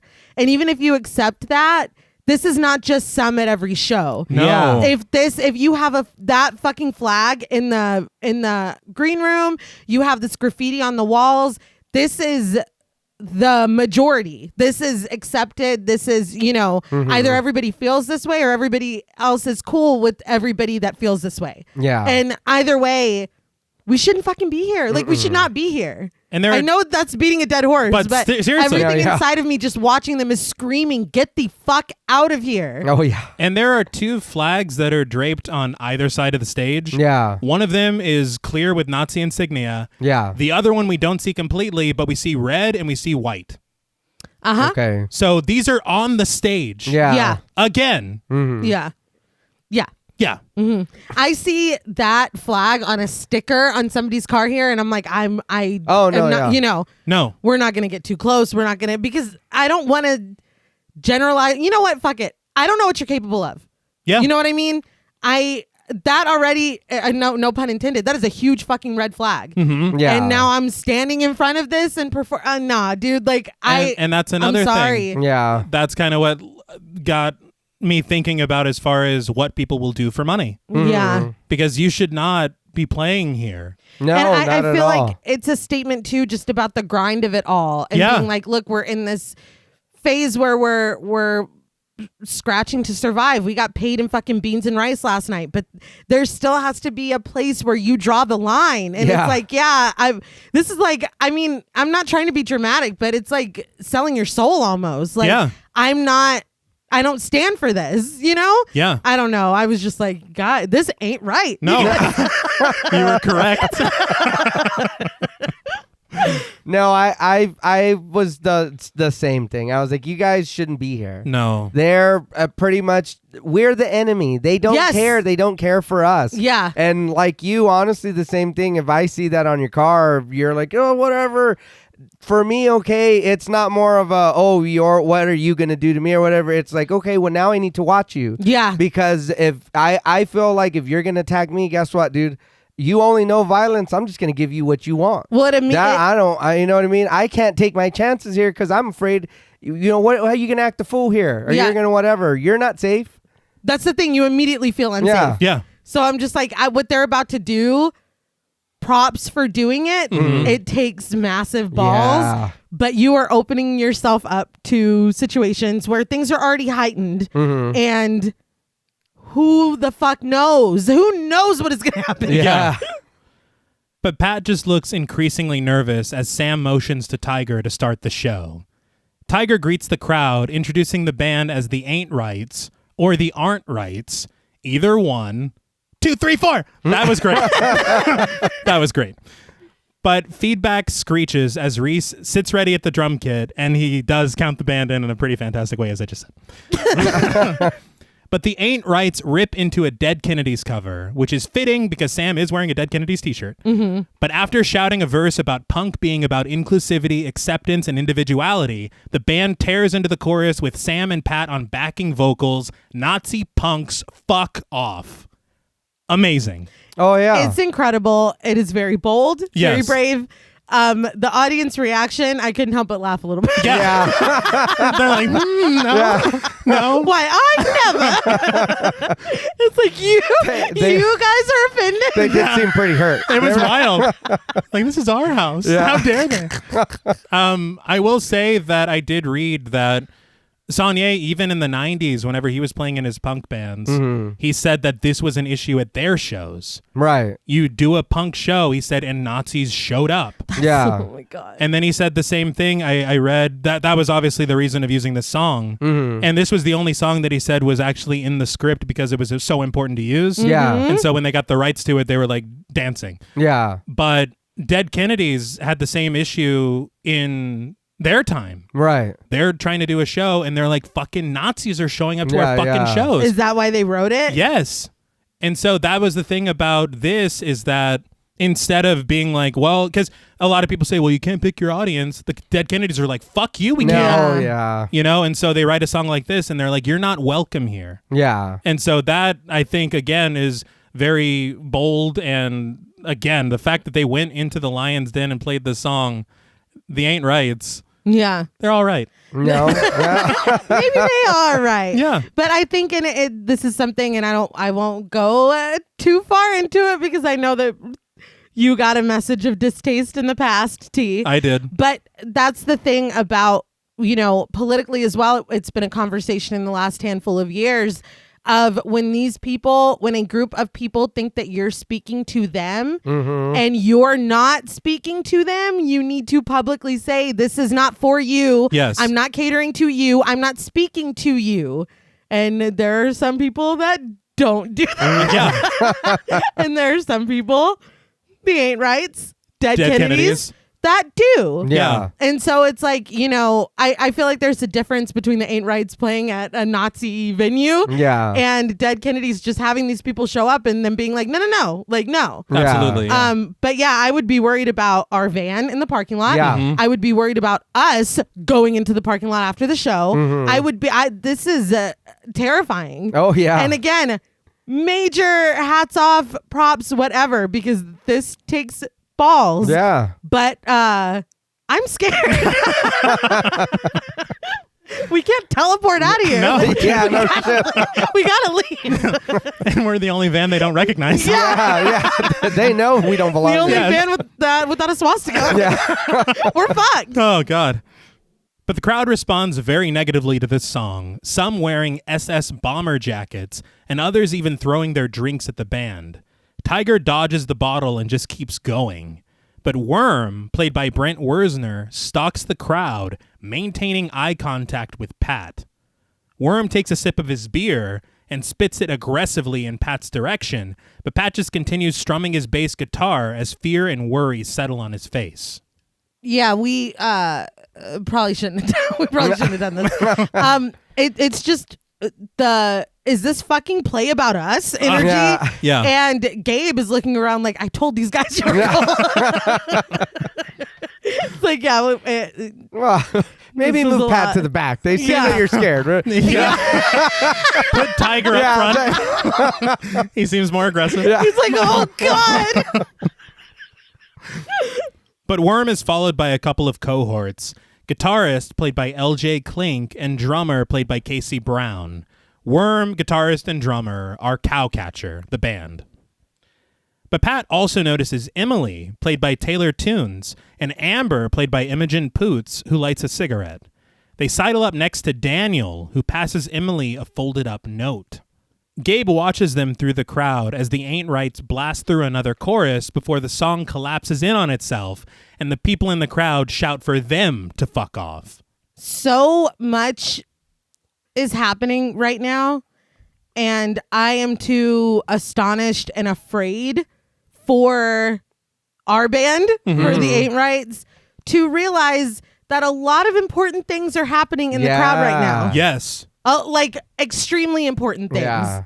Like one that drives the plot forward, Yes. one incredible character moment, Yes. and it's just happening. And I'm just like, oh God, they're gonna get jumped in the parking lot. Pat is so scared. I'm not paying attention to anything. It all does happen quick though. Yes. So this is worth a rewatch to watch it a couple of times. For sure. Yeah. But Tiger thanks them, telling them that the song was a cover, which I thought was really funny. Yeah. But he's out of breath, and he asks Sam what they should play next. She suggests their song, Coronary. The musicians then blast into a heavy start and stop intro. The crowd, they won them back. Yeah. They were like, oh, it's just the covers. Yeah. Oh, it's the Dead Kennedys. All right. It's like, what? I was like, all right. Very weird. Yeah. They're like, no, but this sounds good. Yeah. This is their old stuff. Yeah. It's a lot heavier than the other things. But everything suddenly dips into slow motion. The Ain't Rights beautifully in sync in their energy in the way that only a band playing a live gig can be. Their energy becomes infectious, winning the crowd back as they sway and mosh and thrash in a series of tight shots accompanied by the atmospheric score. Beautifully shot. I loved this. This is at being at a concert, man. Yeah. Like that, minus the Nazis, because Of fuck course. them, Yeah. we don't want them there. Yes. Fuck But off. the band and the slow motion and all that and drinking, and you're just like in that moment, it feels like that. It's beautiful. Yeah. And I feel like this is another thing that really captures that nostalgic, Yeah. you know? Yeah. It's just so well done. I will not. Nobody's stopping me. I don't know why I'm being so defensive. All I was trying to say was that this film is very well crafted. And I'm not afraid to say it. And nobody's going to stop me from saying it. I did want to point out, which was very interesting, the Ain't Rights, they performed all the songs, the actors. Yeah. That's fucking cool. Yeah. They were co-written by a hardcore musician called Joel Grind Okay. and his bandmates, but they taught them to the actors. Shawkat and Yelchin had experience playing instruments, but Turner and Cole did not. Yeah. And so Cole learned the drums from a musician named Lisa Schonberg, who's a Portland-based drummer, All right. but he learned drums from scratch for this role. Very nice. I never would have guessed that they all couldn't play beforehand. Right. No. Like 'cause it's great. it sounds great. Yeah. I saw in a featurette at the rap party that they performed Ain't Right songs. That's really cool. Hell yeah. Yeah. And the thing is, that's wild to me, is the tracks were pre-recorded by the actors. Okay. And so you hear it, they're playing over their tracks, like miming it. Yeah. But the way that they did, like the music supervisor adds the feedback, all this stuff, it all feels like live energy. Yes, Yeah. it does. It's just so well done. I wonder how well Sex Bomb would have done here. Brilliant. Yeah. But we cut to a speaker blasting music in the dingy hallway leading to the green room. The Ain't Rights walk into the frame, finding Gabe and Big Justin, played by Eric Edelstein. On commentary, Saulnier was talking about the casting process for Big Justin. Mm-hmm. The way that he found Eric Edelstein, he goes, well, I went on IMDb Pro and I just saw his picture. And I was like, Oh, okay. yeah. I was like, really? All right. Yeah. It worked? Yeah. Yeah. He said he called into audition and that was it. Oh, yeah. I was like, good for you, dude. But Big Justin, who lives up to his name in frame and stature, counts a wad of cash standing next to the closed door of the green room with the Ain't Rights gear stacked outside in the hall. Sam asks about the fire code that Gabe mentioned earlier, and Justin just excuses it, saying that they just had to make room for the headliner, Cowcatcher.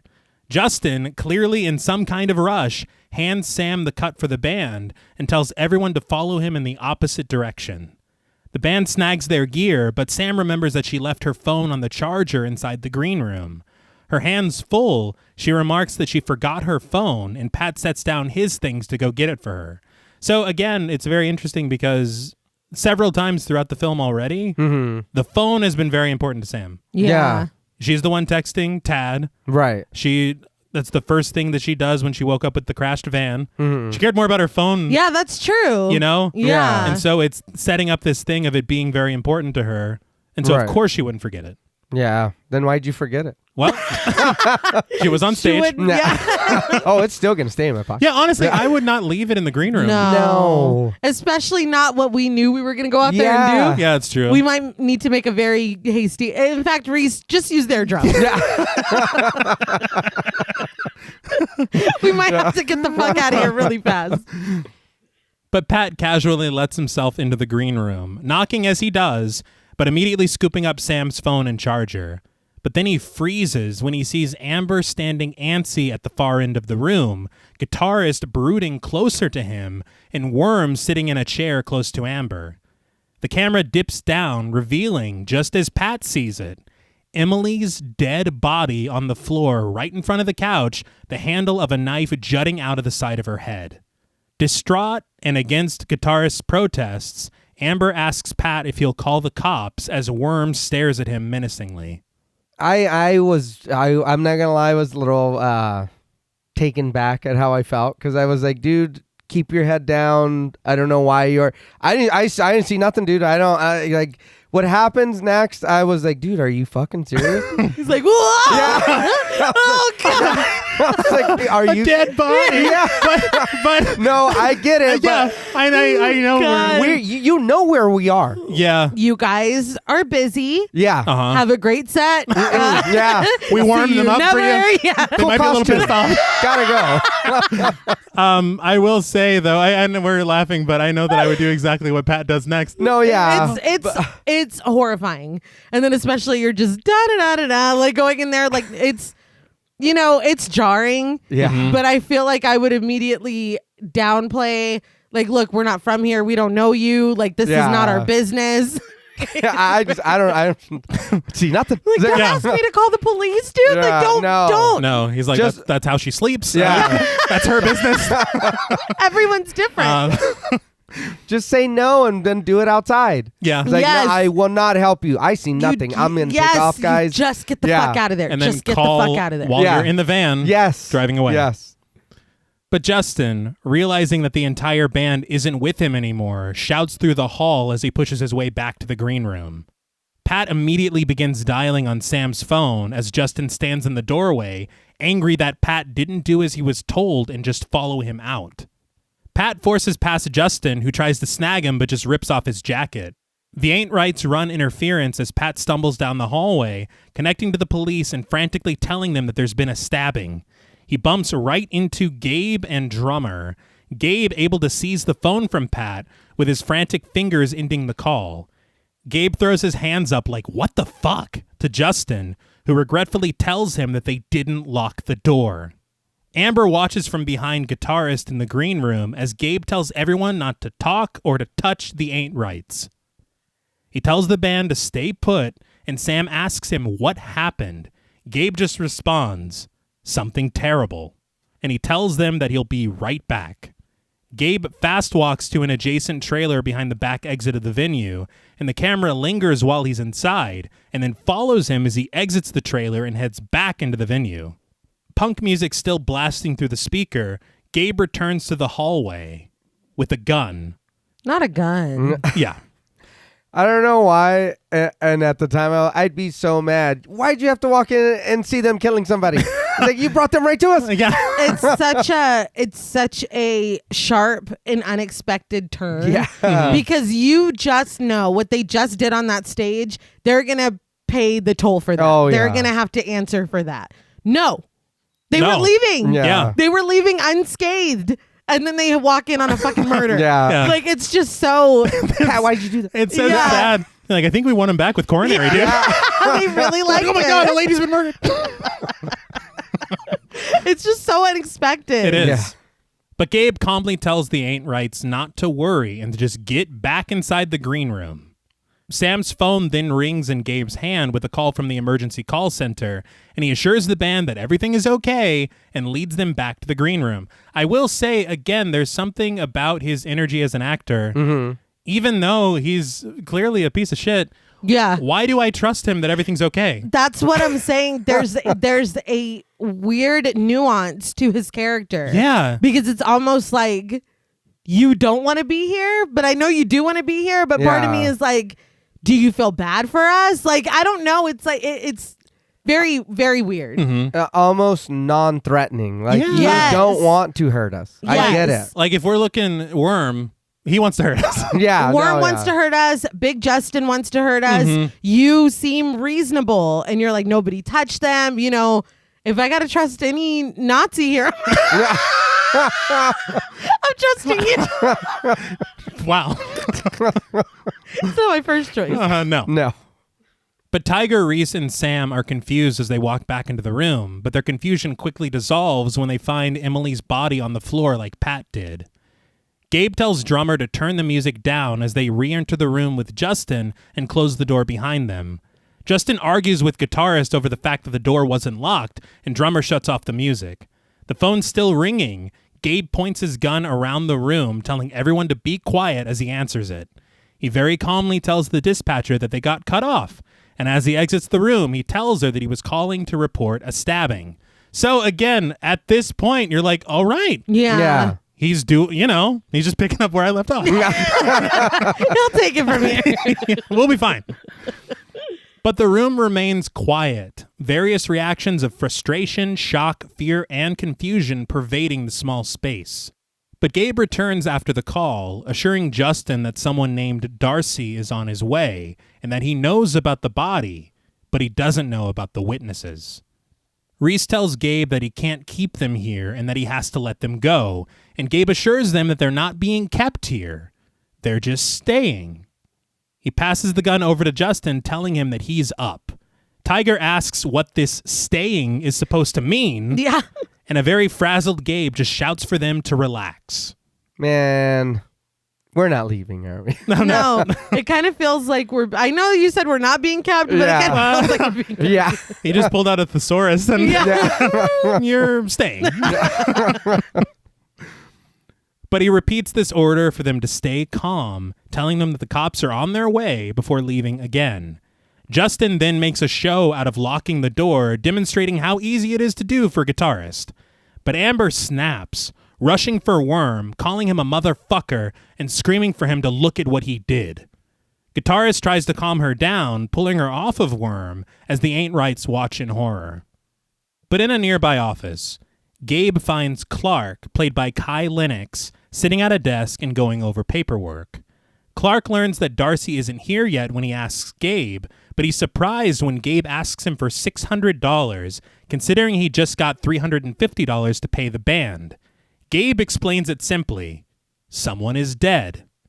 Clark sighs, reaching for the cash to count it out for him, reminding Gabe that they still need to keep their books. So murder is whatever. Yeah. So this is in my notes where I was like, I'm a little concerned. Because on one hand, I feel like what we've interacted with Gabe so far and the things that he has said about someone named Darcy, he's clearly an underling. Yeah. And maybe we can convince him, look, we don't want anything to do with this, whatever.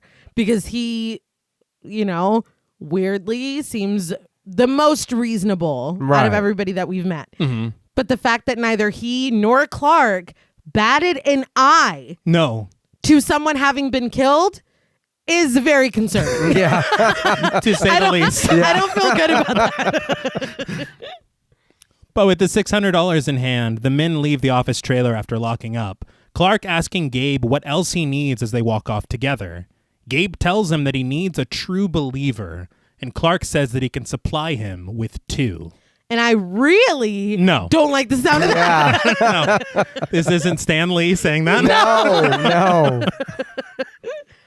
But back in the green room, Sam steps out from her bandmates, pondering, maybe Emily isn't dead.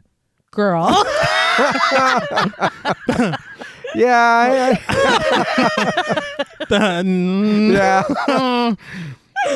This earns a scoffing laugh from guitarist, rightfully, but Sam points to the fact that there isn't a lot of blood, so maybe.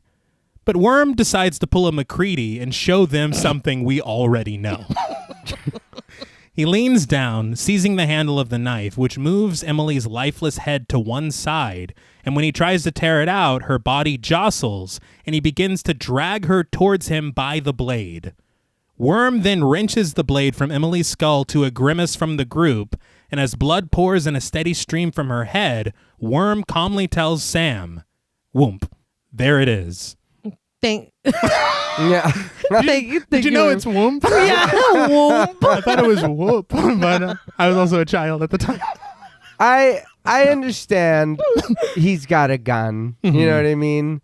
But even if you just had a pocket knife on you while he was trying to take the knife out of her head, fucking slit his throat. Stab him in I'm the just like, temple. why- I mean, in the neck. In anything. I want to go home. Well, they didn't know. But Oh, no. If you're doing that, then to you're this- bad. Look, to us, this is a random dead person, but to y'all, that was That your is- friend. You Yeah. know So her. even we're like, we seen her in the crowd with you. With you.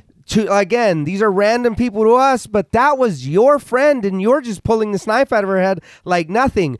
We're not leaving alive. No. We need to take you out. Yeah. That's it. And I feel like this guy might be bad news. Yeah. I think this guy's a real jerk. Oh, yeah.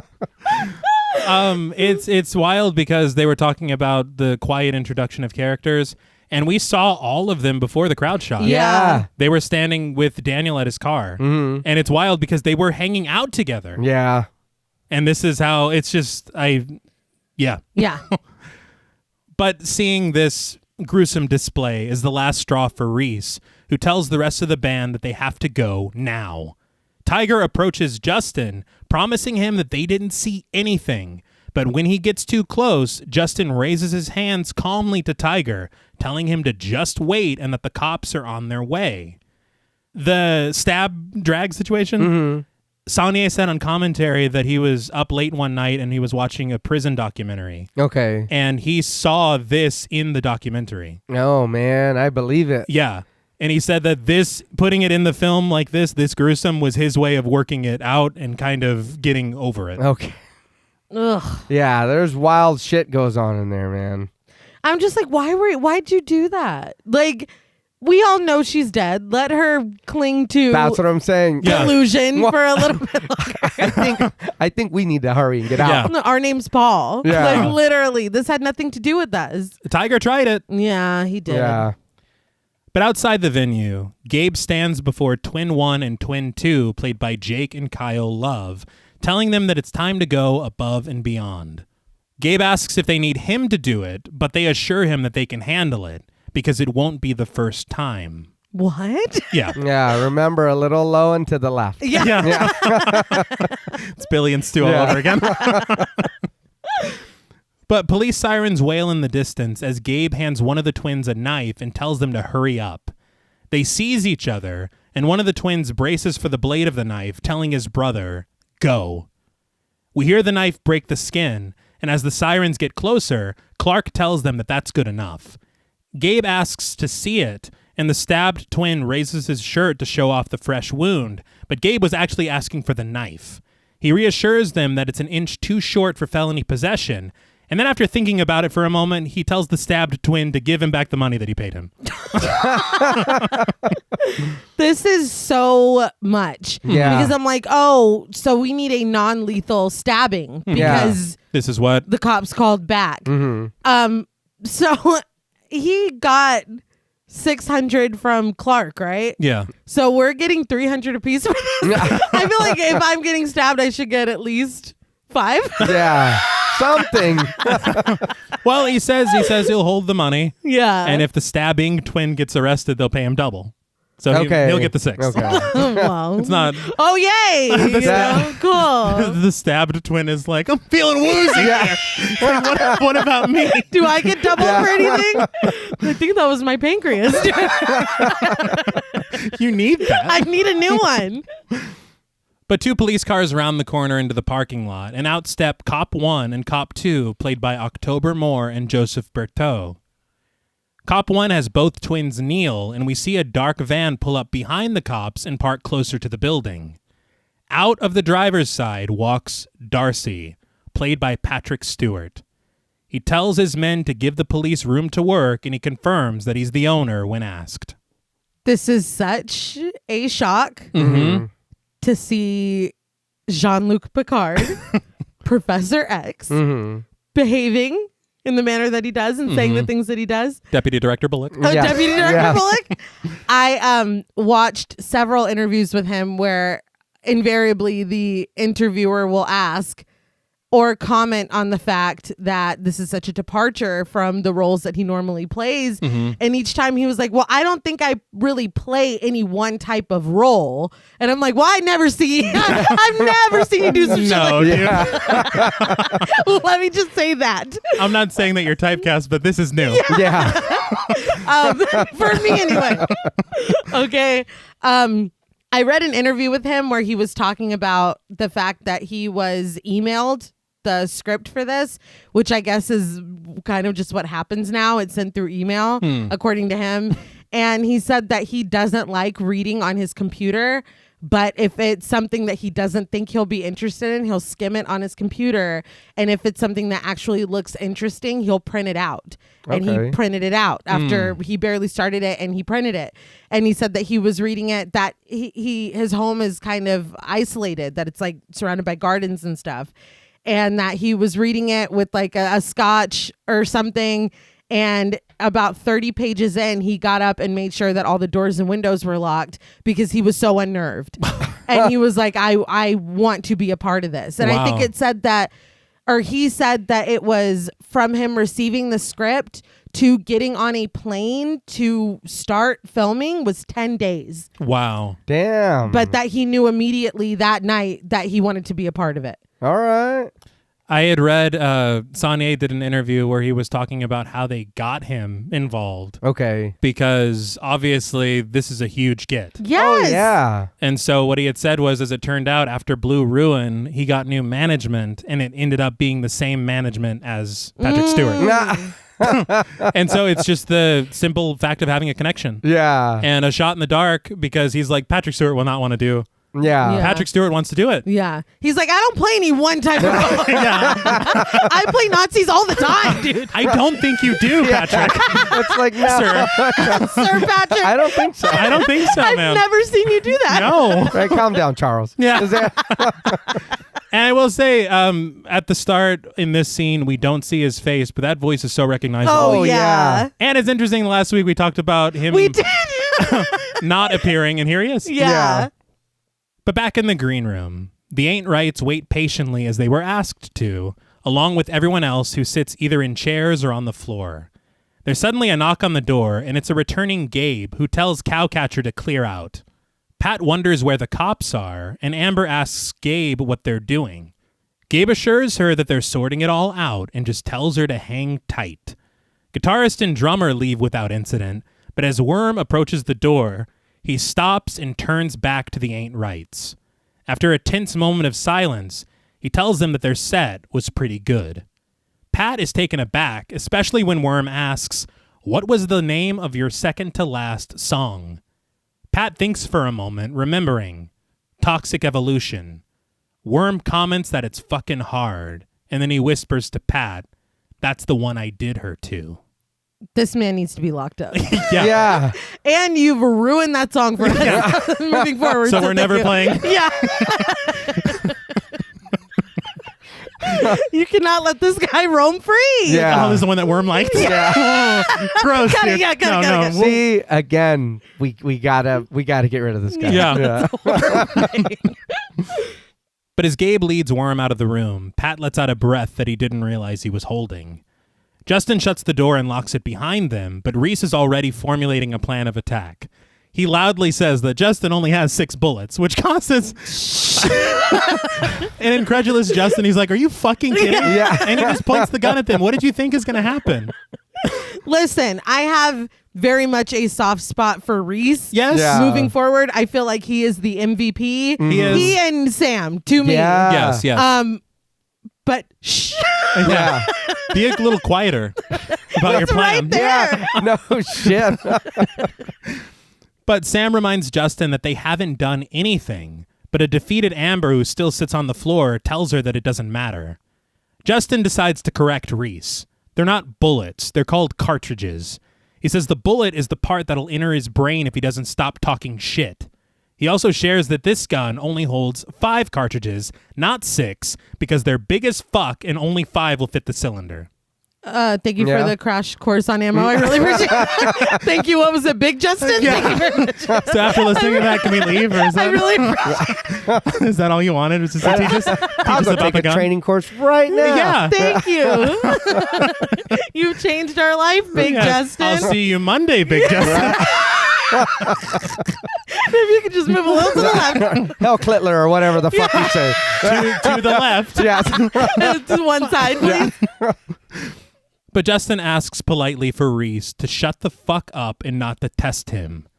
Tiger tells Reese that he's just making it worse, and Justin tells them once again, we sit and we wait.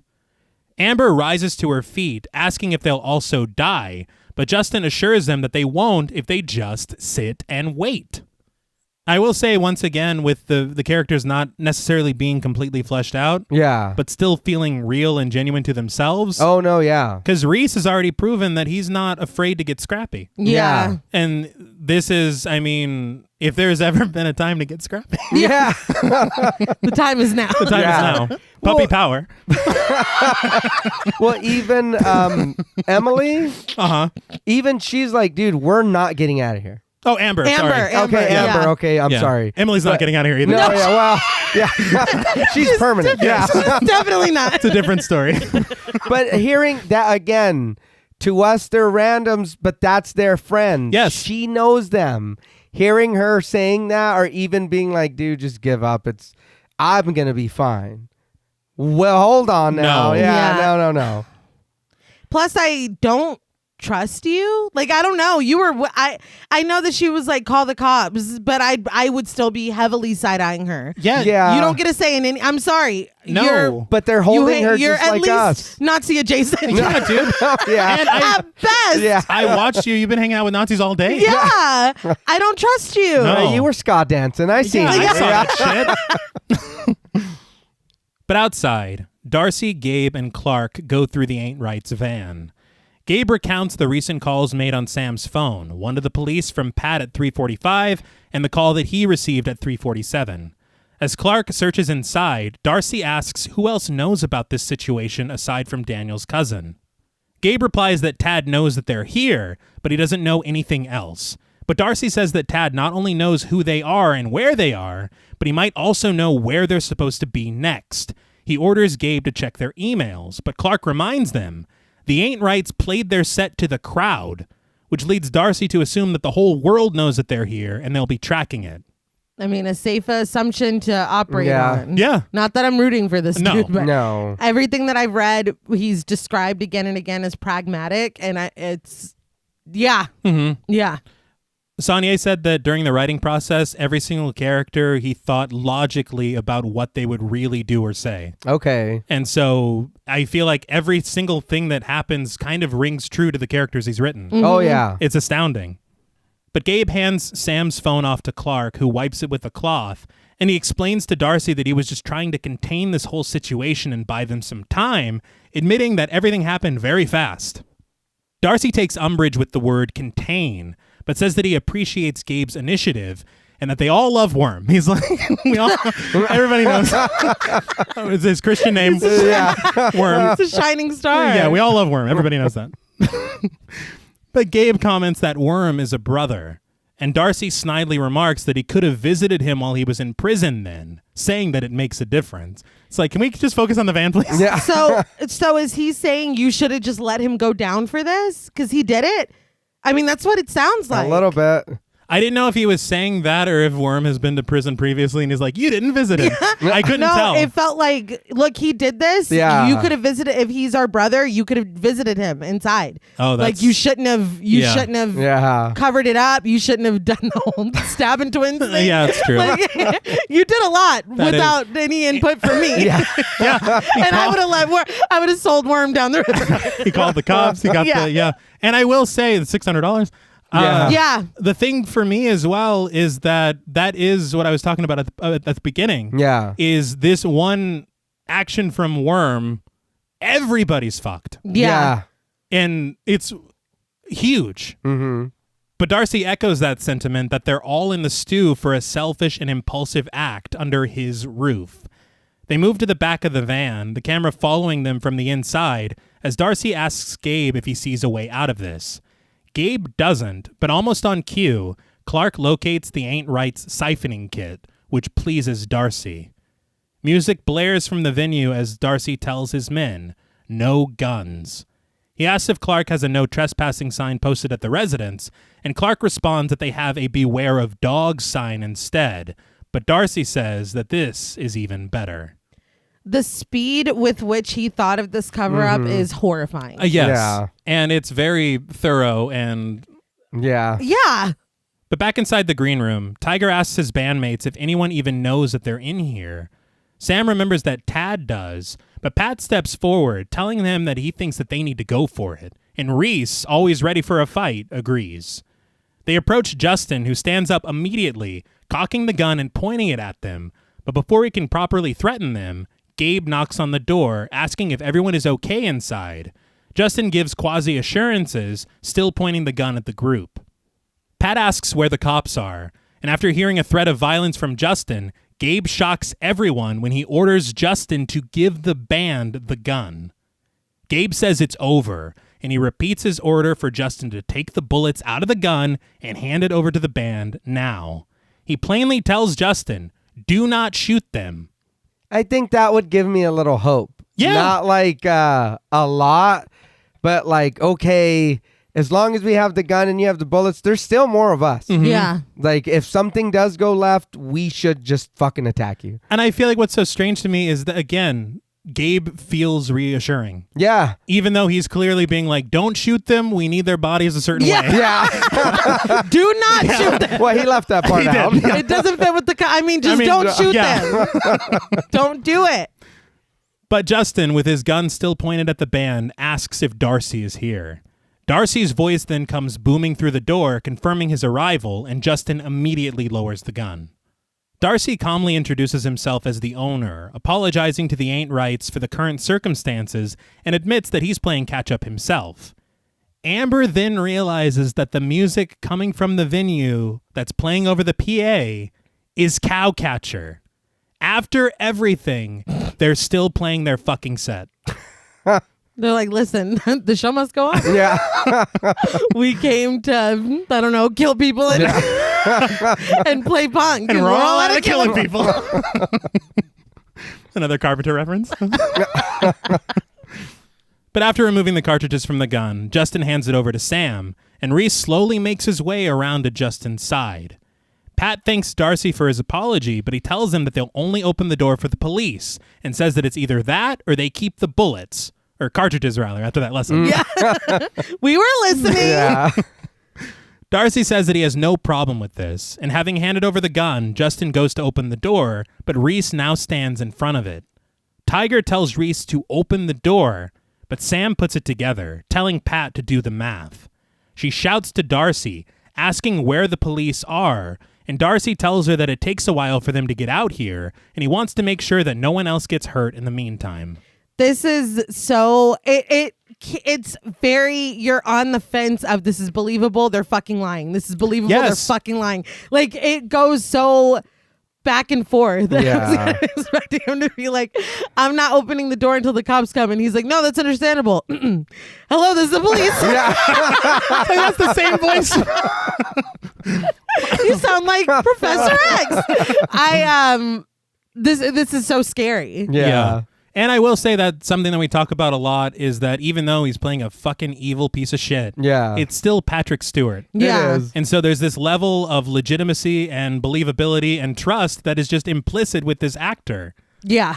And so I'm like, okay, well, I watched the police come and go. Yeah. Yeah. But I'm like, maybe they are. Maybe they are on their way. No, they're not coming.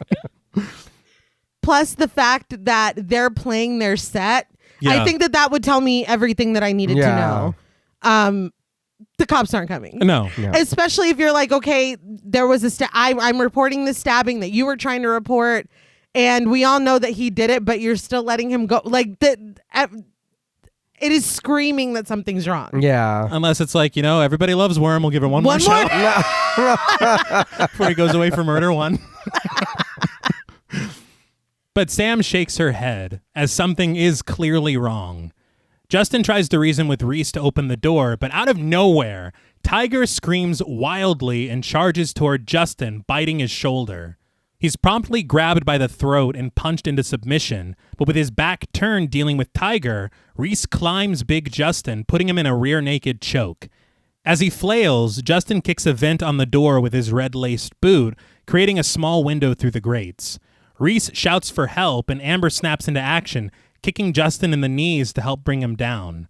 A confused Darcy asks what's happening inside the room as Reese takes Justin to the ground and puts him in a very snug armbar. That made me laugh out loud. Oh, yeah. Hello, Diodley. He's like, we were just talking here. I was momentarily annoyed when Tiger rushed him. Yes. But the way that they were able to work together to subdue him, I was like, okay, Fine. there's nothing I can say. The whole time I was just screaming like Chucky. I was, kill him! Yeah. Strangle him! I was like, God damn, dude, now, that's your chance. Good shit. Yeah. I was like, there you go. Be done. And this is starting to go into them making a wise decision. Yeah. And so I was like, all right. Yeah. And I'm just like, what's happening, please? Yeah. He's like, I can't see anything. You're going to have to help me.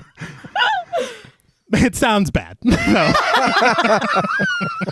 Right, please don't break any of the furniture. Yeah. I don't want to assume, but That doesn't sound great. But Amber mockingly tells Justin that he shouldn't have locked the door. And the group doubles down on this by pushing the couch in front of it. Reese, still clutching Justin, shouts for them to steal the bullets, and Pat finds them, handing them off to Sam, who loads the gun at Reese's insistence. Darcy asks how it's going in there. great. Yeah. And Pat has a very calm voice. Yeah. Even though he's wrestling with Justin, Yeah. he's like, everything's fine, and he says that he'd rather just wait for the police. Darcy calls out to Justin, and Pat approaches the door, telling him that Justin is fine, but he's going to wait too. As Cowcatcher growls in the background, we find Darcy and Gabe in the dark hallway outside of the green room. Darcy tells Pat through the door that he understands, but he then turns to Gabe, who asks him if he thinks that the band knows what's going on. Darcy tells Gabe exactly what he thinks. He face palms him, and he says, I think they're smarter than you, and pushes his head into the wall. Yeah. I laughed out loud because Clark goes, Darcy? There was so much here though, Yeah. because he has been very calm. He arrived on the scene knowing somebody was murdered by somebody who is apparently very esteemed or loved or whatnot. right. Everybody loves Worm. Right, big worm. Everybody loves Worm, and the cops are here. Yeah. Yeah. I mean, he has been very composed, even speaking with the Ain't Rights, even speaking with them. He's been completely fine. So him letting this mask slip in this moment tells me that you are prone to rage Yes. and that it's just concealed. And you're fucking worried. Yes. Yeah. Because this is not going the way that you, very cool and calm and calculated, expected it to go. I think that he expected them to already have opened the door and they would have been taken care of the way that he wanted them to be. And that's not happening. So, I mean, I feel like that, because he's like, Darcy, because this is not a way that we expect you to behave. No. So, I mean, that is very telling. I'm glad you said that because I didn't think about that until you said it. But that is him being worried, him losing composure. And he face bombed him. Yeah. He did. I don't think there's anything more degrading. I think I would rather be slapped. Yeah, that or when somebody's telling you to chug it. It's like, here, chug that shit. Then he face bomb him. face bomb. Don't do that. No. Don't do that. Saulnier said on commentary, he goes, if you have the opportunity to write a scene where your best friend from high school Fair enough. facepalmed by Sir Patrick Stewart, you do it. Fair enough. But Darcy apologizes for the outburst, but he tells his men that they'll do it here and stage it up the road. But back in the green room, Pat helps Tiger to his feet as Sam rests on the floor. Reese, with Justin's arm still tight in a hold, says that in a tournament, he'd snap Justin's arm or he'd tap out and then they'd all go get burgers. Amber urges him to snap Justin's arm, but Pat tries to calm the situation down, considering that they have the gun. So, Yeah. break his arm anyway. I mean, It's They just call him- insurance. They Yeah. do, because he's called Big Justin for a reason. Well, he's gigantic. yeah, Yeah. he could take out any one of us. Yeah. dude, why aren't we kicking him in the face? Or, Tie him up, anything. I mean, just to knock him out. And then we'll break, What a break each of his limbs one by one. Reese is ready for it. A revolutionary idea. Yeah. Why aren't we kicking this dude in the face? I'm like, dude, I just realized something. We all have feet, right? And He's got a he has a face.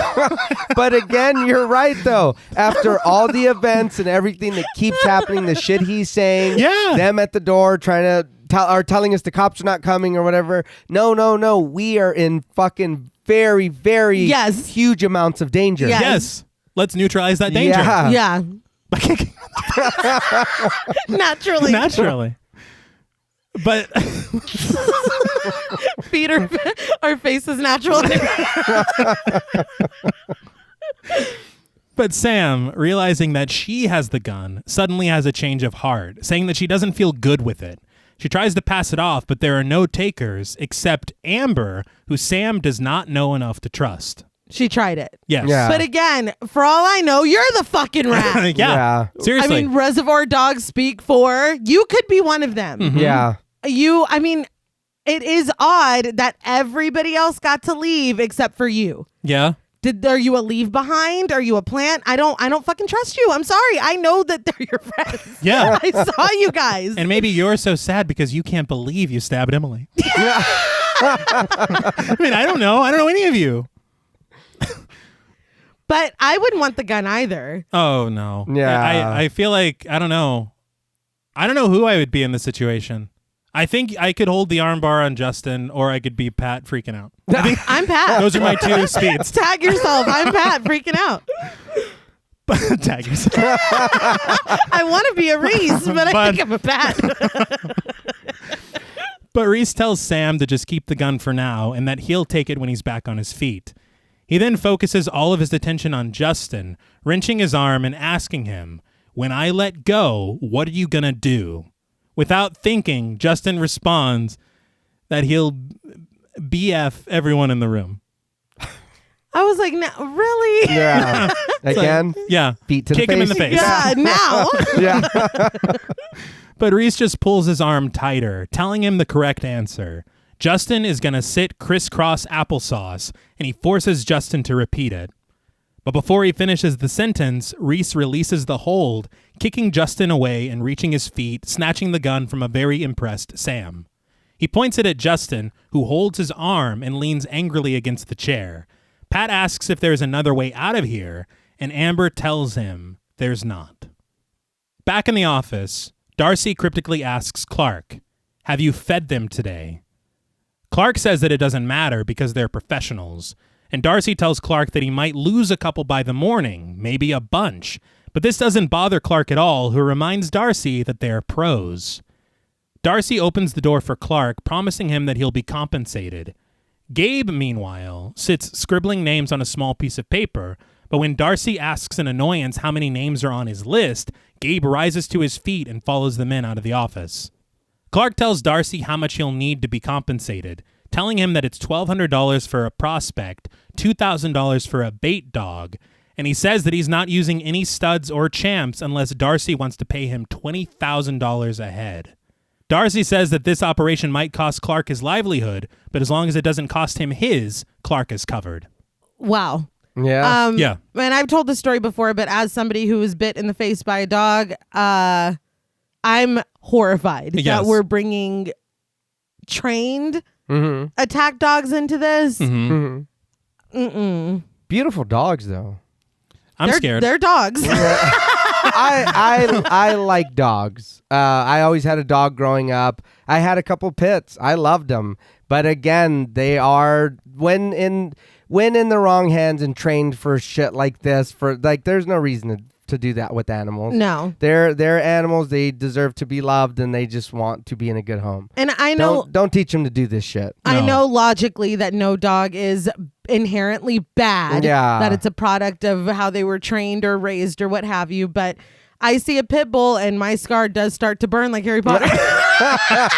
I'm just being honest. No, and I'm honestly, frankly concerned about these dogs' ideology. Really? How long have they been hanging out with these guys? Well, we see Lady Bird. We learn from true. Lady Bird. That's true.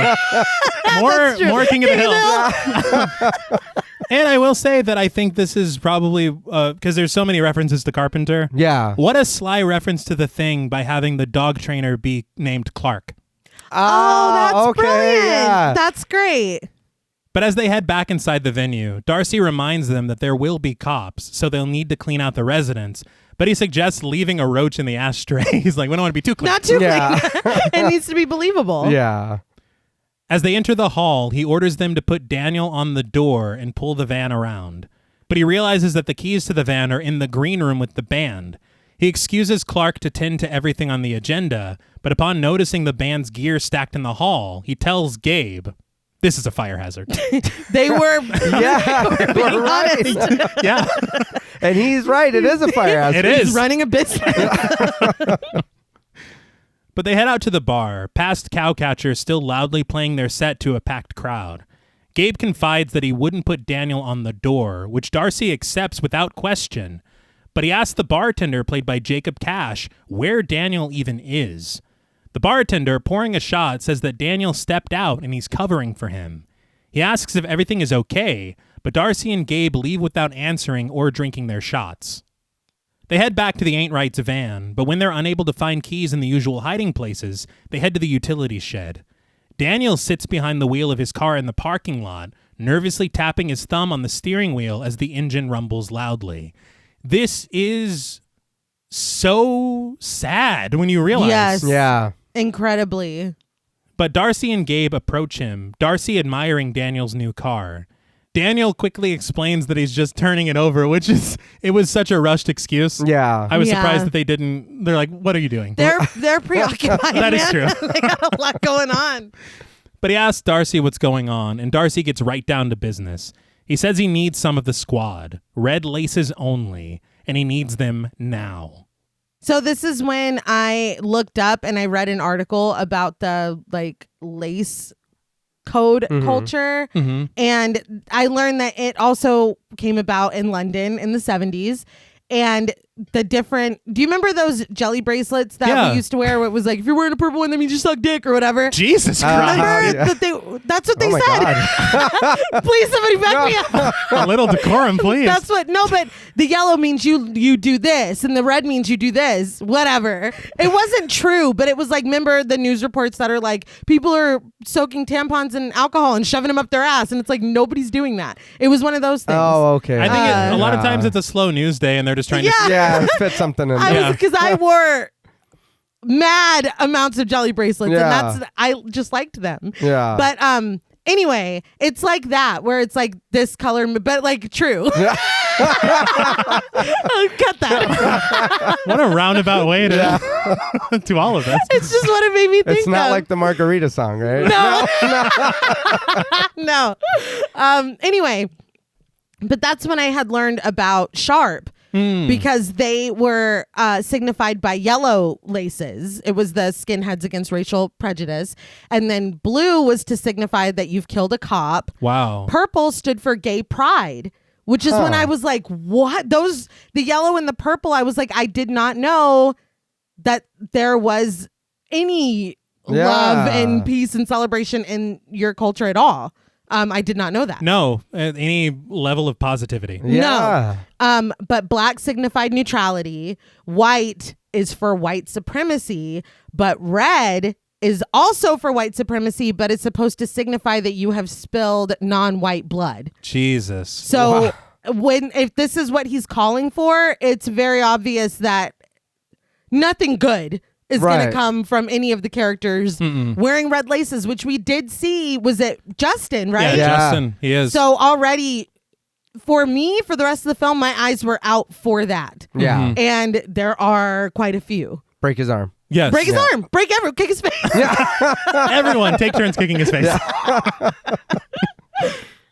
But Darcy takes the list that Gabe wrote, and it's the list of everyone who knows what's happened tonight, including the band.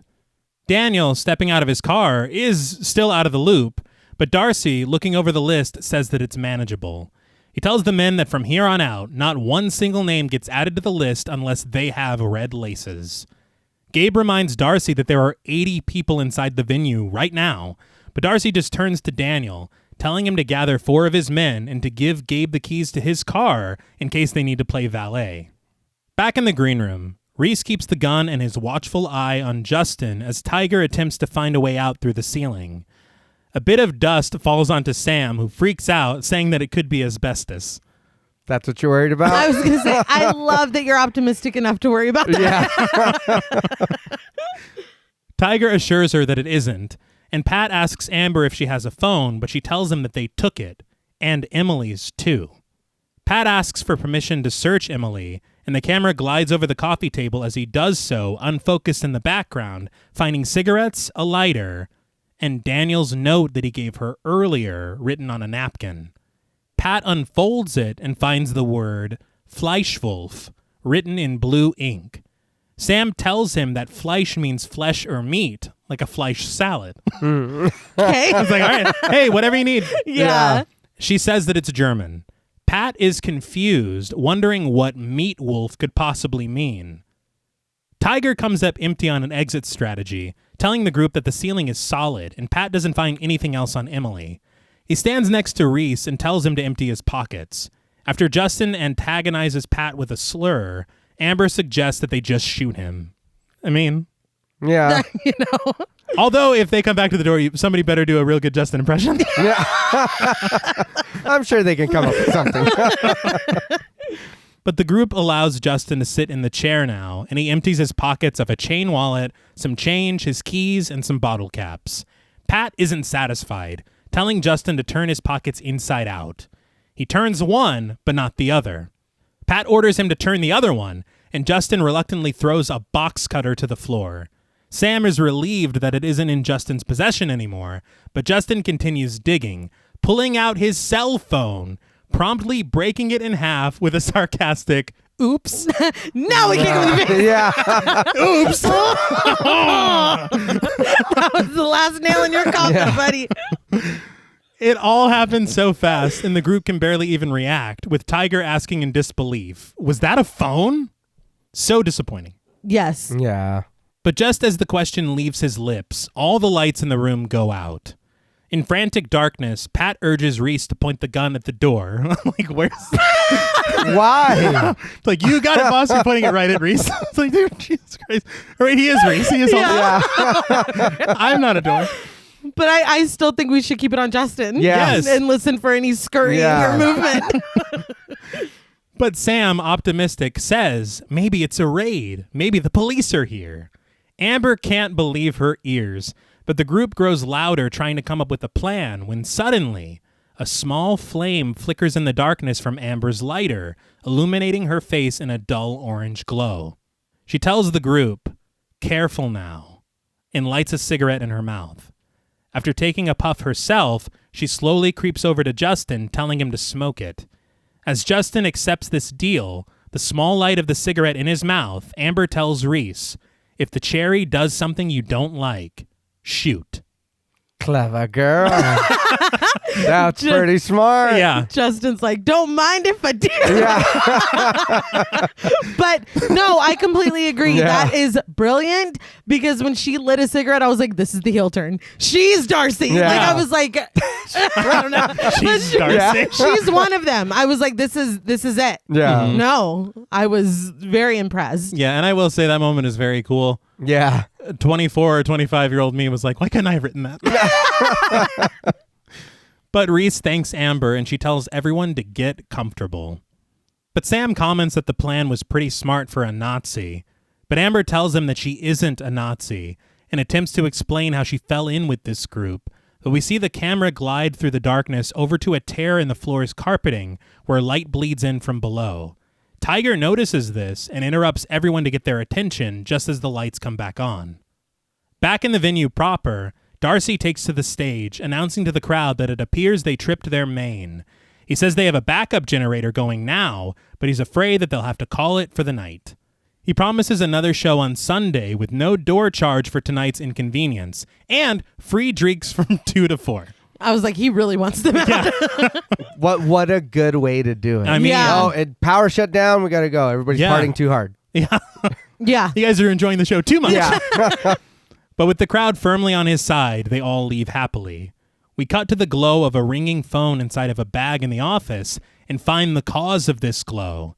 Daniel attempting to call Emily from outside the venue as the crowd pours out of the exit.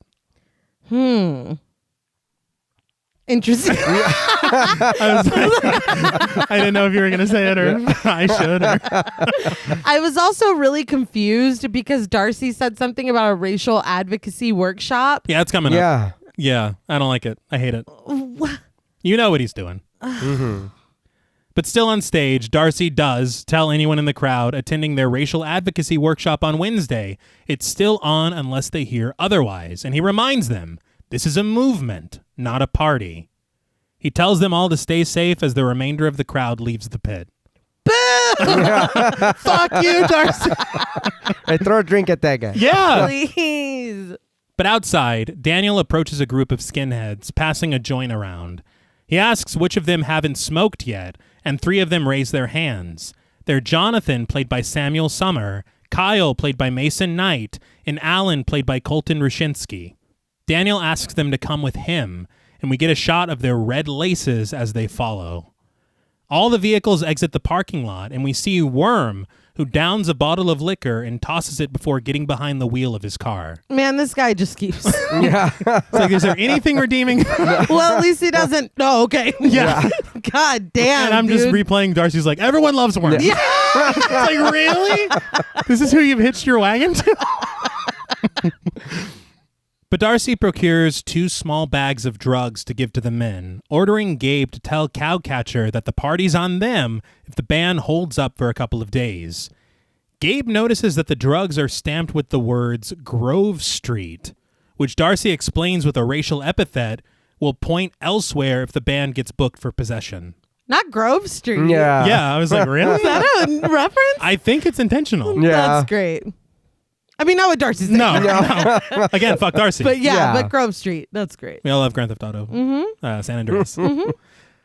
But as they approach Cowcatcher's vehicle, Darcy calls out to them jovially, promising to get them somewhere safe as Gabe hands Worm the dope. I will say, while all this is going on, and then like they're getting ready and they're getting the kill squad assembled and they're moving the cars, it's like, dude, they are moving quick. This is bad. Shit is getting bad super fast. And it's frightening how the organization. Yeah. That's what I was gonna say. How organized they are.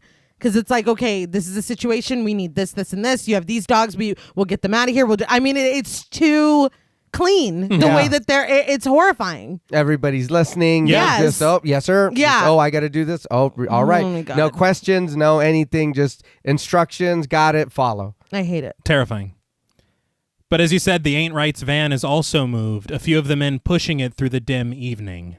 But back in the green room, Tiger marks an X on the floor where he saw the light pouring through during the power outage, and upon hearing commotion outside, Reese notes that they're moving their gear out of the hallway. Darcy suddenly knocks on the door, calling out to the band and telling them that they're loading them out. Sam asks if the cops are here, but Darcy reveals that they've come and gone, and it got a little complicated. No. No. No. Can we talk to them? Yes. Because I want to know what's so Can complicated. they Exactly. come back? Because it seems very simple to me. Yeah. But Sam deflates, and Darcy, tired of shouting, lowers his voice to a more manageable volume and asks if they'll elect one voice to speak for them. Pat steps forward, approaching the door, and Darcy tells him the situation. The band is trapped. This is a fact, not a threat. Pat counters that they have a loaded gun, which is also a fact. Darcy assures them that they have plenty more guns on hand, but he says that they just want the band out of here, not harmed. He tells them that the firearm they have isn't registered, and he wanted it out of the picture before the police arrived, but they refused, so here they are. Reese scoffs, calling bullshit, and Darcy then apologizes for his associates, saying that they panicked. Pat responds emotionally and sarcastically in agreement, but Darcy calms him down, promising that no one is trying to wipe the slate clean, and that whatever the band saw or did not see is not his concern, and they can tell whoever they want. All he asks is that they understand that they were held here for their own safety before they were released.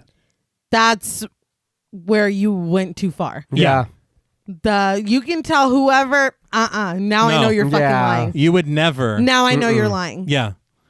And it's a really believable cover story. We wanted the gun because we shouldn't have it and the cops were coming.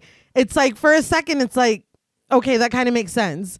Tell whoever, whatever. Mm-mm. Yeah. No. No, not. You're being too, like, it's too accommodating. For what I've seen here, I find it hard to believe that you're worried about an unregistered gun. Yeah. I'm sure Fair. all your guns are either stolen or unregistered. I would agree. So let's calm down, dude. It's like, I got no, it was just that one. Yeah. No, just the one. Yeah, we're very thorough. We have a Yeah. register.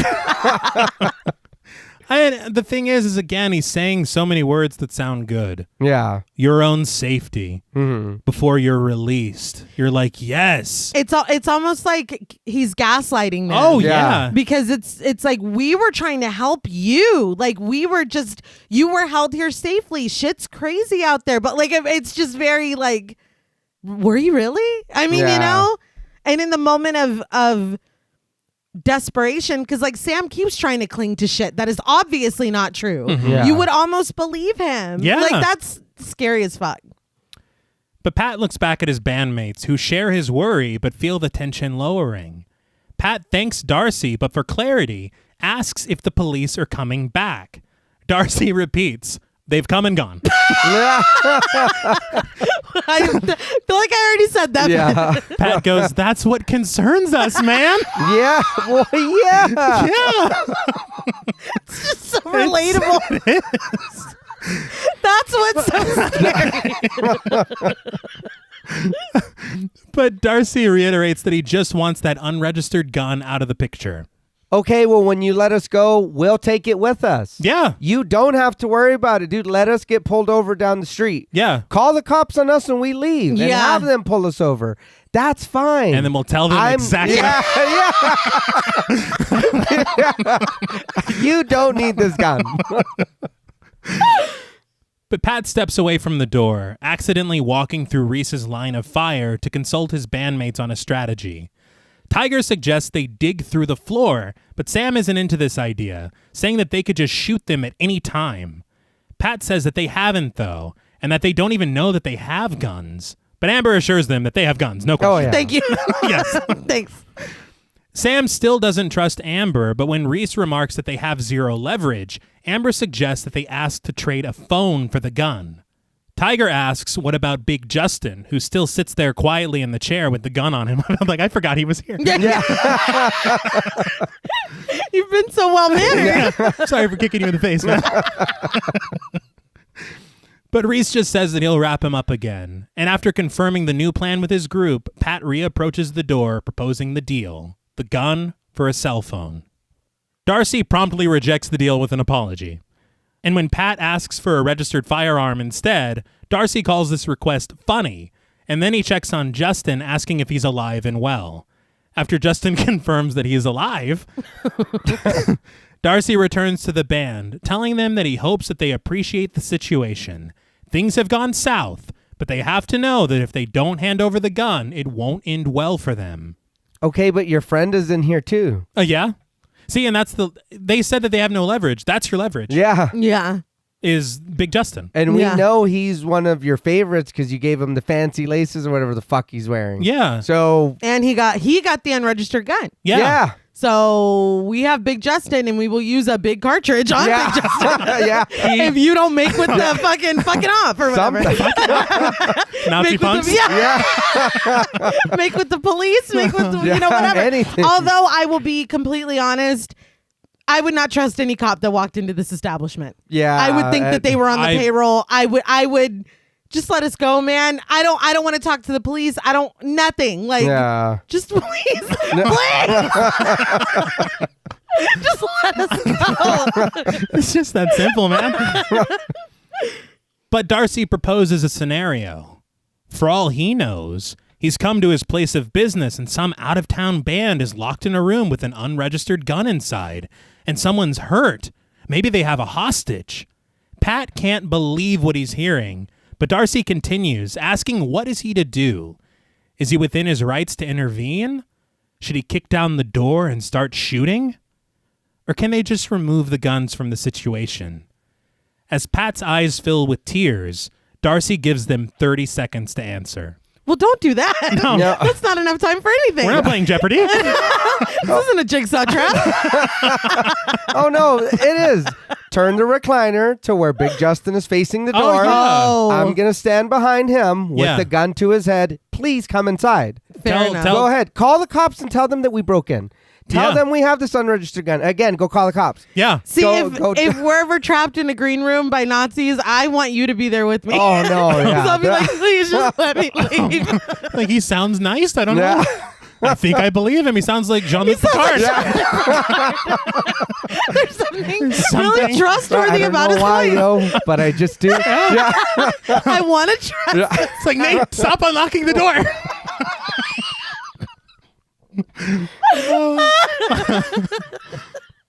But Pat turns to his friends, wondering if anyone has any smart ideas. Without hesitation, Reese forces Justin to the floor. He assumes the position, lying supine on the floor as Reese hands Sam the gun and wrenches Justin's arm in that familiar hold. Sam begs Justin not to do anything so she doesn't have to shoot him. That was very sad. Yeah. Tiger hates this entire plan, though, and Pat just tells him that they have no choice. Either they give up the gun or they open fire with it. Amber votes for the second option, but Sam tells her that she doesn't have a vote. Yeah. She's I like, love that- still? Yeah. Sam is the only one that's like, shut up, you. She's like, but I did the cool cherry thing. Remember? Yeah. That was so cool. That won everybody else over. But Amber scoffs as Tiger says that they're all dead. Pat admits that at this point, they're just buying time, and Amber continues the sentence, for them. Pat steps forward, calling out to Darcy and telling him that they'll give up the gun, but they're gonna keep the ammunition. That is not the leverage you think it is. Yeah. You think that he already said we have lots of guns. Yeah. I don't know, man. This Yeah, we got plenty of bullets too. Yeah. yeah. Or cartridges. Cartridges. Sorry, everyone. They all took Big Justin.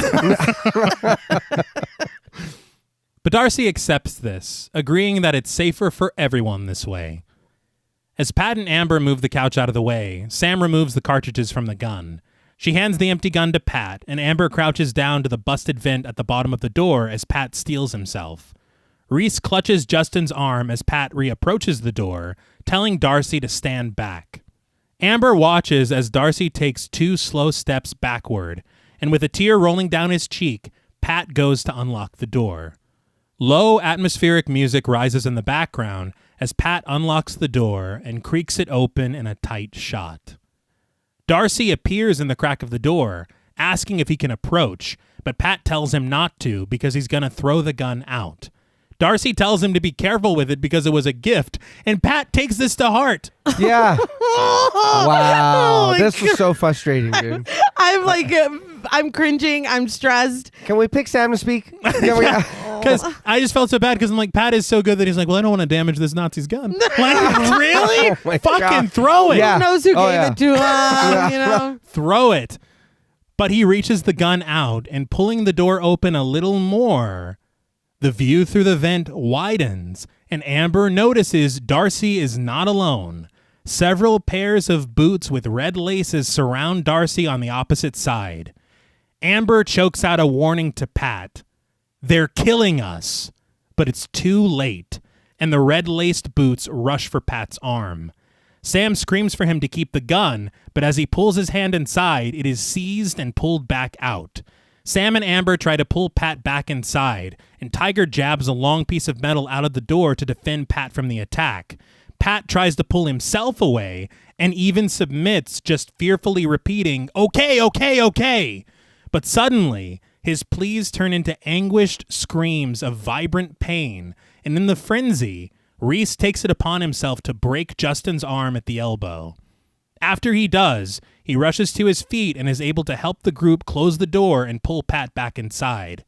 Pat crashes to the floor sobbing, and in frantic shots, we see his ruined arm, torn to ribbons of wide-open wounds by sharp blades, his hand barely hanging on at the wrist.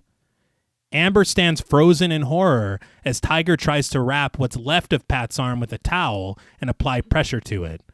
Sam and Reese move the couch in front of the door, and over the sound of Pat's continued screams, Darcy knocks on the other side of the door, telling them, "This will be over soon, gentlemen," before walking away.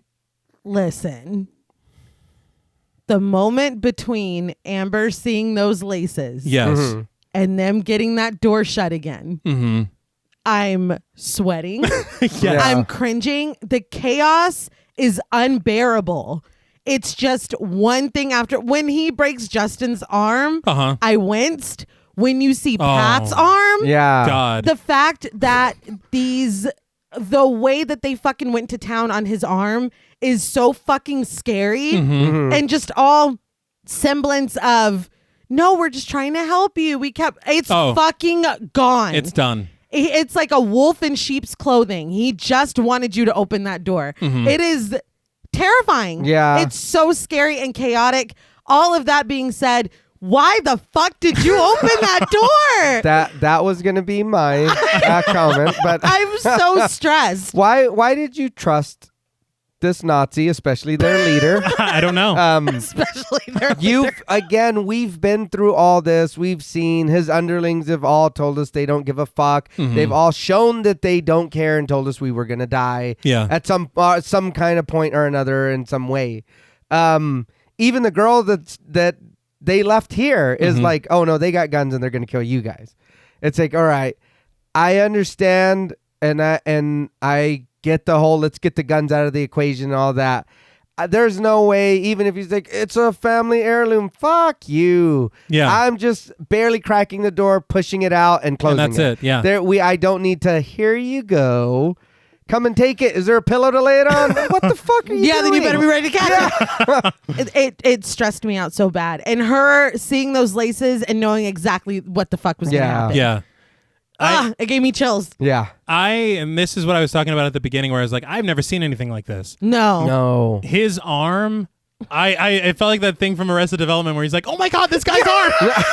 That's all I could think. I was just so like, and his anguished cries. Yeah. That performance. The prosthetic work is amazing enough on its own, but his crying and his screaming, the frantic atmosphere, chaos. It's one of the craziest scenes I've ever seen in a film. Yeah. I didn't know that that's what they were doing. No. I didn't remember it was that bad, and I was like, damn, they fucked you up. When you see the way that his hand is hanging on, I was like, oh my God. Like, we've watched a lot of films with a lot of gore, and this is something that will stay with me for the rest of my life. I feel like the visceral reaction as far as films that we've covered on the show, I don't think I felt that since we covered Gerald's Game. Fair. I don't think I felt the physical, like, oh my God.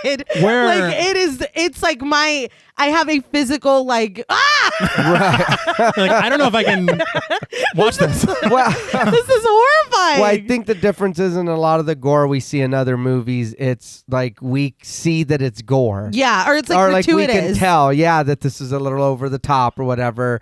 But his arm really looks like if you took a machete to somebody's arm a few times, and it's like, oh, dude, that's not going to heal right. I think that's the thing. Well, no. I think the thing for me is exactly that. Yeah. A lot of the violence in the film is so gruesome, but it's so realistically gruesome. Yeah. That's why it's so scary. Yes. And I feel like we can't shoot them because we have this cover, but this is okay? Yeah. Yeah, I don't Apparently. know. Yeah. You know? I will say, as we've said, brilliant prosthetic work. Yeah. Yeah. On the arm break and Pat's arm attack. Yes, because I feel like that arm break is so overshadowed by how horrific Pat's arm looks, but I was like, it's like, oh, yeah. It's like, it's so bad on its own. It was the opening act for Pat's arm. Yes. But the group responsible for these effects is a group called Prosthetic Renaissance. All right. And listen to some of these credits: Black Swan, True Detective, Okay. The Irishman, Okay. Joker, Oh. The Wrestler, Okay. The Batman. Okay. And this one is one that you and I, Nate, talked about a lot because we couldn't believe how haunting it was. These visuals, The Staircase. Oh, I could go on for 20 minutes. I'm just not going to. But the shit that they did in The Staircase, it felt too real. Yes. It was like I'm looking at something I'm not supposed to be seeing. And that's what this felt like. Yes, it Yeah. did. Yeah. I I'm gonna stop. Well, I don't know what that is. So I don't. Yeah, I'll stop now because I could go on again for 20 yeah. minutes about it. It's horrific. It's to the point where I'm like, you guys have gone too far, I think. Yeah. Like it's, yeah. Yes. Yeah. Yeah. But suffice to say, they do amazing work. Yes. All right. But the group turns to notice Justin rising to his feet, full of fury and threats. Amber rushes for him, but is taken down by a very weak clothesline. Yeah. Like that, really? But Reese snaps into action as Justin grabs the box cutter and is able to get behind him and subdue him to the ground in a choke. He screams for someone to get the box cutter out of Justin's hand, and a recovering Amber does exactly as she's told. Justin fights to stay conscious, and Reese desperately asks Sam to tell him when Justin is passed out. Amber peels Justin's weakened fingers from the box cutter as Tiger attempts to calm a still screaming Pat. Justin's eyes close, and Sam alerts Reese that he's passed out, so he lets him go and catches his breath. Pat stops screaming, but Justin begins gasping for air, which forces Reese to reapply the hold. Sam asks how long it's supposed to take, but wasting no time, Amber pierces the box cutter into Justin's gut, dragging it up, peeling him open, unzipping him, basically. Bravo. Yeah. About fucking time somebody did something right. I mean, it feels Holy like shit. leverage does not matter anymore. No. Yeah. Why not? Yeah, no. And the fact that you can really just pretend to pass out. Like, I could do that right now. Yeah, I don't understand why nobody does that. Yeah. Sam was like, Dad, it's in there again. You don't see too much more of people getting their neck broken. No. Yeah. You know what I mean? That's that's true. sure way to just tell. Well, I And- mean, I think what Amber did is Well, pretty no, I know, but Yeah. he could have just done that. And it looked so real. It did. Yeah, she peeled him like an orange. Yeah. I think the thing for me is the silence of it. Yeah. Like there's something about the sound design of this scene where her just doing that, and it's so gruesome, but why does it not feel gratuitous? Because of what we've just seen. Yeah. It's almost like we're in shock along with everyone else. This play-by-play of horrors that happened 30 seconds ago, this is just like, okay, what else? Like, Yeah. okay. Honestly. Yeah. Not only that, they're also fighting to stay alive. True. Yeah. So it's like, I don't feel so bad. No. It's like, Plus, it's a is Nazi Pat film. okay? Yeah. And we're happy to see it happen. Yeah. But everyone, including Amber, is shocked at what she's done. Outside, Daniel loads the Ain't Right's gear into their van, and Darcy assembles Gabe, the bartender, Jonathan, Kyle, and Alan. As Darcy puts Clark in charge from here, Daniel asks what happened in there. Gabe just gives him a knowing look, but Darcy lies, telling him that it was a bit of a maelstrom. A visiting band hurt one of theirs. Gabe tells him, though, Emily. Darcy says maybe Big Justin too, but who gives a shit? Like, really? Like, what? My dumbass was like, that's not true. He's lying. But Daniel asks what they're doing and says that they should go in there now. Darcy calmly tells Daniel that they're not coming apart is what they're doing, and he says that they're saving all the questions until later. A truck beams its headlights onto the property and approaches the group, dogs barking loudly. Clark is driving the truck. It sounds like dogs are driving. I'm sorry. They are here, though, but Clark is the driver. They're very well trained. But back in the green room, Sam tries to bust through the ceiling, Amber smashes the walls with a stool, and Tiger breaks a chair trying to get through the X he marked on the floor. Reese drags Justin's corpse to the corner of the room and covers Emily's body up in a blanket. Pat, leaning against the couch, laments that he lost the gun, but Reese tells him that he held on longer than he would have. You got to encourage your friend, man, because he's Yeah. not doing so good. No. I think he's in shock. Yeah. If anyone's feeling woozy. Yeah. Yeah. And I would have dropped it immediately. Oh, no, yeah. I don't give a shit who gave you this gun. Yeah. Like, hey, I'm talking about cracking the door and sliding it through. Shit, Yeah. I'm Yeah. going to put my hands out But there. I mean, they're hacking at your arm. Yeah. Yeah, no, you No, wanted yeah. it more. Yeah. But after what appears to be a futile search for an exit, Reese offers to leave the room to search for one. But before he can, Tiger finally busts through the floorboards. With the light shining through from underneath, Reese finishes the job with a mic stand, revealing an entire well-lit room underground. They ponder what it could be, and when Tiger, Reese, and Sam jump down, they switch on more lights to discover that it's an underground laboratory with chemicals, scales, fluorescent lighting, and drugs. I don't think the cops are coming. I don't think Yeah. they've come and gone. Yeah.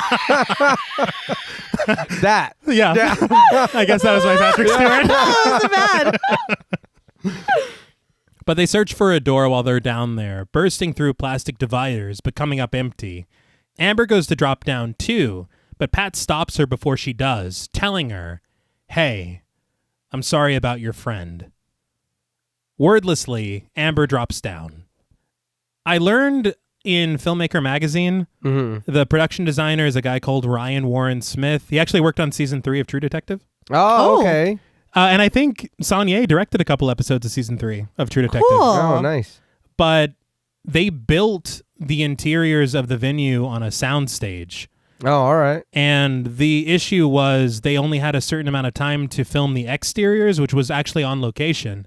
I want to say they had like a week or less or around that time. Damn. all right. And so they had to film so much of the scenes that we see of them outside, all that stuff. Uh-huh. And then they built the sets for the interiors based on the geography that Saulnier wrote in his script, All right. which is very cool. Yeah. Yeah. But the issue is, after the sets were built, they started shooting chronologically, but they didn't build the underground set until later. And so they're filming all this stuff of people peering down into something they don't even know what it's going to look like yet. Yeah. And then the editor is fucking brilliant because it's so seamless of them jumping down. Yeah. The stuff we'll see later, the chronology of we'll learn with a fire extinguisher, Yeah. Yeah. with wounds and blood, and it never seeming like, oh, that's not how it looked a little bit. Yeah. No, Yeah, not at all. because these are filmed like weeks apart. There are no fried egg wounds at all. No, it's strange, right? Nobody's blonde. That's not supposed to be. I still can't believe that shit. But underground, Reese finds a ladder and climbs up to find a door in the ceiling, but when he bangs on it, he can't open it, and we hear his faint punches from outside, a brick chimney surrounding the unopening door. Sam asks if it's locked, and Reese assumes that it's locked from the other side, but with no way out and the ducts too small to travel through, Reese helps Sam and Amber back into the green room, and before Tiger joins them, he snags a roll of duct tape. Was anybody else stressed with how loud they were being in this bunker? Yeah. Yeah.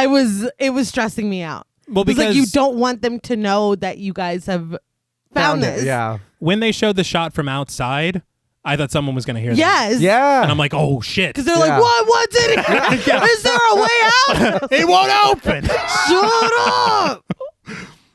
But once they're back up top, Amber tells Pat what they found. Heroin. She says that it's not about them or Emily at all. Tiger looks at Pat's arm, telling him to look away as he tapes it up. Now, I understand that this is all they've got, but I can't even imagine what this would feel like. My thing was, why did he just put the tape right on the flesh? You had it wrapped in something. You did? Why didn't you just... Put that? Yeah. I don't know. I couldn't stop thinking about what this is going to be like when you have to take it off. Yeah.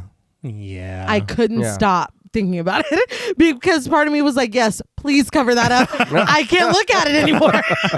But then, no, we're just a tape arm now. That's just what it is. Oh, yeah. Yeah, we're never taking this off. A tape. Yeah. This is just life. It'll just grow back. I'll just be part tape. I don't give a shit.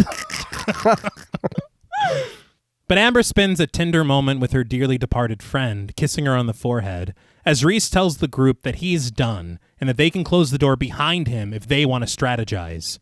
Sam says that they don't know what they're doing out there, but Reese says that they know that they mean them harm. The point is punctuated by a shot of Pat's carved up arm, his wounds glistening as Tiger tapes him up.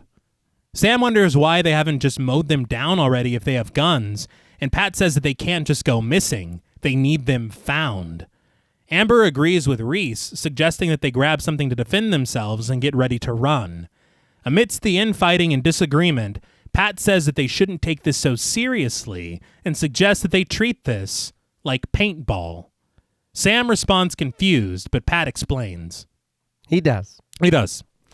Some time ago, a guy called Rick Silva helped organize a paintball game for a bachelor party, but they were short a few players to book the field, so they paired them up with some ex-Marines. He says the first few rounds, the Marines tore them to shreds, and Pat admits that he just cowered behind some trees until he got shot. But he says that Rick... But he's interrupted before he can finish the story. I want to hear what Rick did. Yeah. On one hand, on the other hand, it's like, Pat, I think you're in shock. This is not paintball, my friend. No, and that is true. He's like, why are you taking it so serious? It's like, look at your arm. Yeah. Look at your fucking arm. That's why we're taking it so serious. For me. Yeah. It's like, dude, get to the point because you're bleeding out. And there's 2 dead bodies in here. I mean, it is pretty, it's pretty serious. Mm-hmm.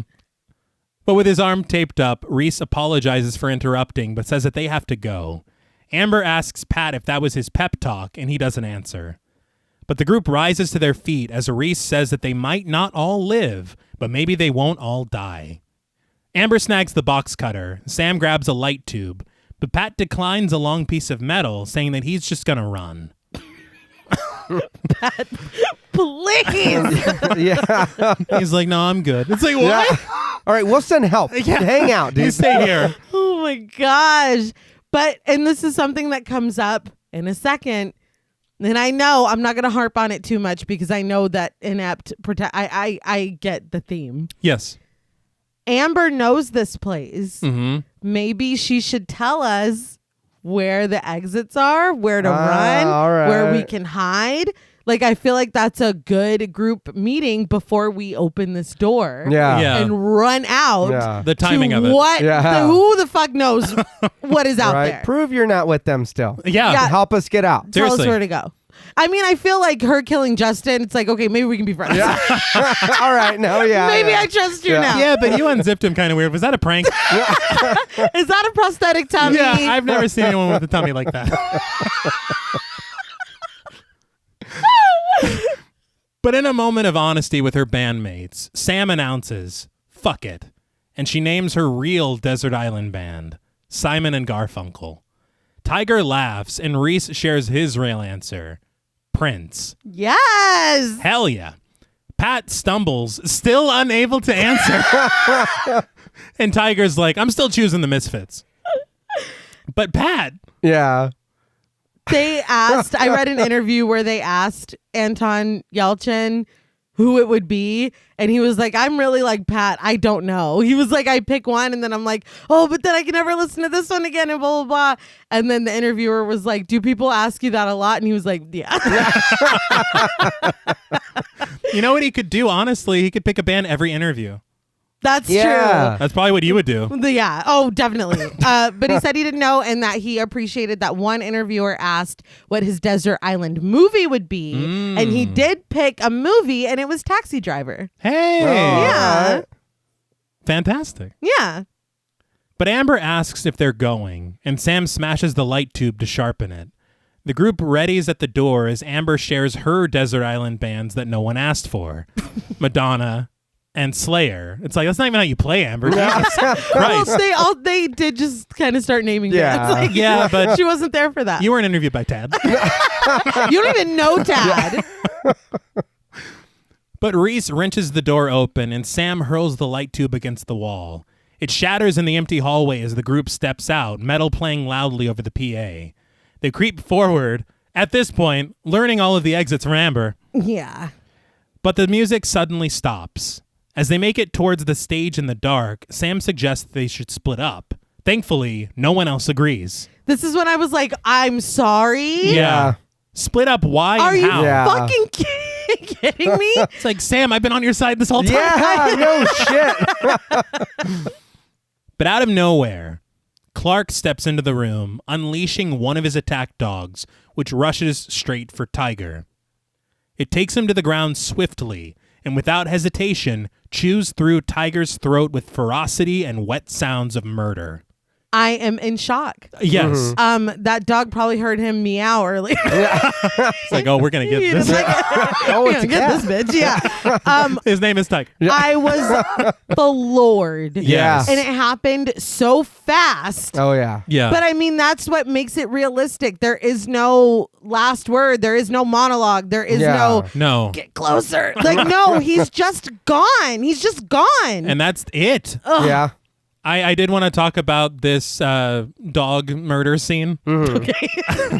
I read an article in Yahoo, and on set, they compared filming this scene to a jigsaw puzzle. Okay. Because at some points, it is the actor and a trained dog, the stuntman and a trained dog, and the actor and a photorealistic dog puppet.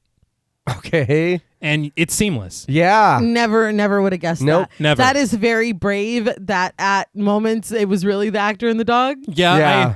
I think they said the dogs are trained to act ferocious, but they said in the article that they're just having fun.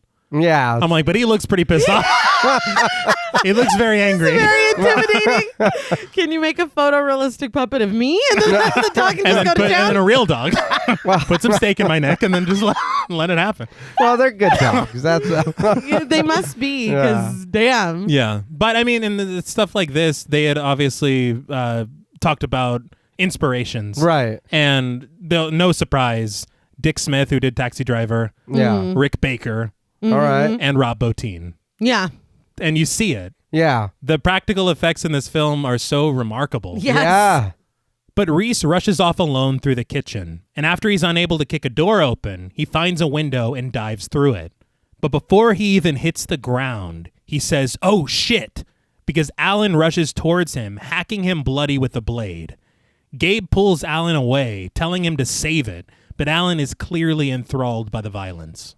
Reese, no. Yeah. That death, and the thing is that the way that the window is, Yeah. he had no way of seeing anything. No. No, but It's so sad. you should have known better than that, man.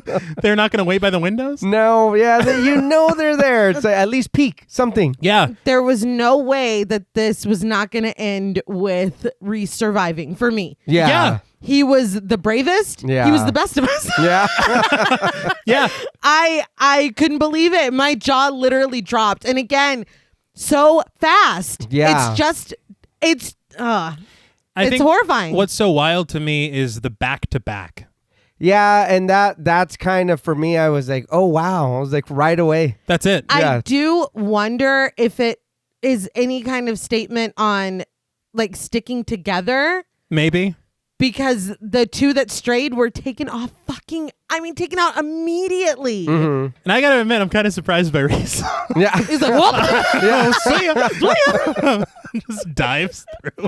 That is shocking. I'll come Weird. back for you. In my mind, he was going to fight the Nazis outside, and Okay. then he Yeah. was going to come back. I don't know about that, man. He just jumped in their arms. Yeah. But inside, the dog continues feasting on Tiger's throat, and Clark steps closer through the shadows. Sam, however, continues down the hall back toward the green room, snagging a fire extinguisher from the wall. She finds a door in the hall, but readies the hose before opening it. As soon as she does, a long blade peeks through, and she screams, releasing white smoke and coating Kyle, who slams the door shut as he wipes his face of chemicals. Brilliant. Yes. Yeah. I was actually like, I don't know, just the fact, just seeing that blade, I was like, holy shit. Yeah. Like, Sam, get out of there. and again, I feel like these sequences, everything is happening so fast every single time. Yes. Yeah. But outside, as Reese gurgles wounded and clinging to life, Gabe goes through his pockets, finding his wallet, but nothing much else. Back inside, Clark tears the dog away from Tiger's opened throat, sicking him on Amber when she ascends the stage. As the dog gnarls her leg, she seizes a mic stand and attempts to beat the dog away with it. After accidentally making contact with the stage monitor, loud feedback rings out, and Pat helps her press the mic even closer, which is apparently the dog's least favorite song, and sends it running out of the building. He said, fuck Yeah. this. As I'm watching this, I'm like, I think that it's really unfair that you guys get dogs. Yeah, dude. Really? That's such an unfair advantage. It is. Clark follows after the dog as Pat and Amber catch their breath on the stage. Right in front of the monitor, Pat notices Cowcatcher's set list taped to the floor and he tears it off. Amber grabs her box cutter and the two reconvene with an antique-looking Sam in the hall. She fearfully asks where Reese is, but upon learning that it's just the three of them left, they head back to the green room and barricade the door with the couch. Pat matches the word written on the napkin to one of the listed words on the set list. Amber, who was absolutely in the room earlier and could have told them this, says that Fleischwolf is a song. It means meat grinder. She's like, you guys were being really mean to me earlier, so I wasn't going to let you in on it. Outside, Clark cages the frazzled dog, which draws the ire of Darcy. He orders him to send in another one. No, send two. But Clark tells him that they need to kill the feedback first. Plus, he says that if he sends in two fight dogs, what does Darcy think they'll do? Yeah. No shit, dude. That's hilarious. Send them all in. It's like, dude, no. No. Think for a second. Daniel steps forward with Jonathan, saying that they'll go in themselves to finish things up. Clark hands Daniel a machete and gives him the rules. Blades only. Sloppy is fine, but try not to hit the bone. Daniel accepts the assignment, taking Jonathan with him at Darcy's request and heading inside. After they're gone, Gabe drags Reese's almost lifeless body over to Darcy, who tells Gabe to just let Reese bleed, since a later time of death will actually help their story. Again, they're so thorough. Yeah. It's frightening. But he asks Gabe if he found the keys, but Gabe says that he didn't. But I'm like, so you're saying there's a chance? Yes, seriously. He's going to come and save everyone. Yeah. It's just a flesh wound. Yeah. It's not like I watched him get repeatedly stabbed or anything. I was talking to T this morning, and I won't spoil it. I know that it's old news by now, but there's a character on Game of Thrones who was very clearly being murdered. And I was so unwilling to accept that they were being murdered that I watched their eyes get gouged out. And I was like, oh, they're just going to be blind for the rest of the show. It's fine. It's like they wouldn't introduce someone this cool and just kill them off. Definitely not. What is this, Game of Thrones?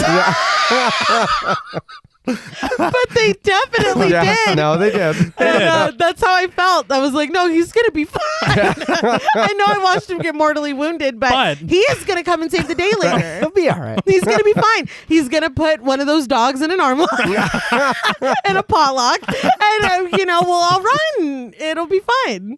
The Ain't Rights Yeah. will rise again. They'll play another show. But inside the venue, Daniel and Jonathan skulk through the darkness, walking onto the stage under the low red light of the exit sign, removing the microphone from the stage monitor and killing the feedback. They drag Tiger's body away, leaving a long trail of blood. Amber hears this and alerts Sam and Pat that they're coming. They ready themselves, Sam full of fear and doubt. The door pounds from kicks on the other side, and eventually Daniel bursts through, pushing the door open and getting a face full of white smoke from Sam. Daniel just knocks her down, but asks Amber tearfully where Emily is. Amber motions to Emily's body on the floor as Sam crawls away and drops into the underground lab. Really? She's smart. Yeah. She is. But I was like, wow, It did look dude. kind of funny. Up and over. I was like, wow. We just watched you do that. But Jonathan is confused by Daniel's attitude and behavior. But Daniel just crouches down to his dearly departed and secret girlfriend, asking Amber who killed her. She tells him it was Worm, but he doesn't believe her. Amber asks what they told him, and she's ready to tell the whole story and does so in front of Jonathan. Worm found out that Emily was leaving, but she didn't tell anyone that it was with Daniel. Meat Grinder, the song, was their cue to exit. That's why Daniel was waiting in his car. And that's why he was like, don't fucking say anything about my girlfriend or us leaving. Or it's like, A love triangle. Yeah. All right. And ex-Nazis, I guess. Yeah. I guess they're quitting. They're quitting. They're clocking out. Yeah. That's wild. Yeah. I was honestly expecting them to turn and kill the dude that they sent in Yeah, honestly. because he's just like, what? Yeah.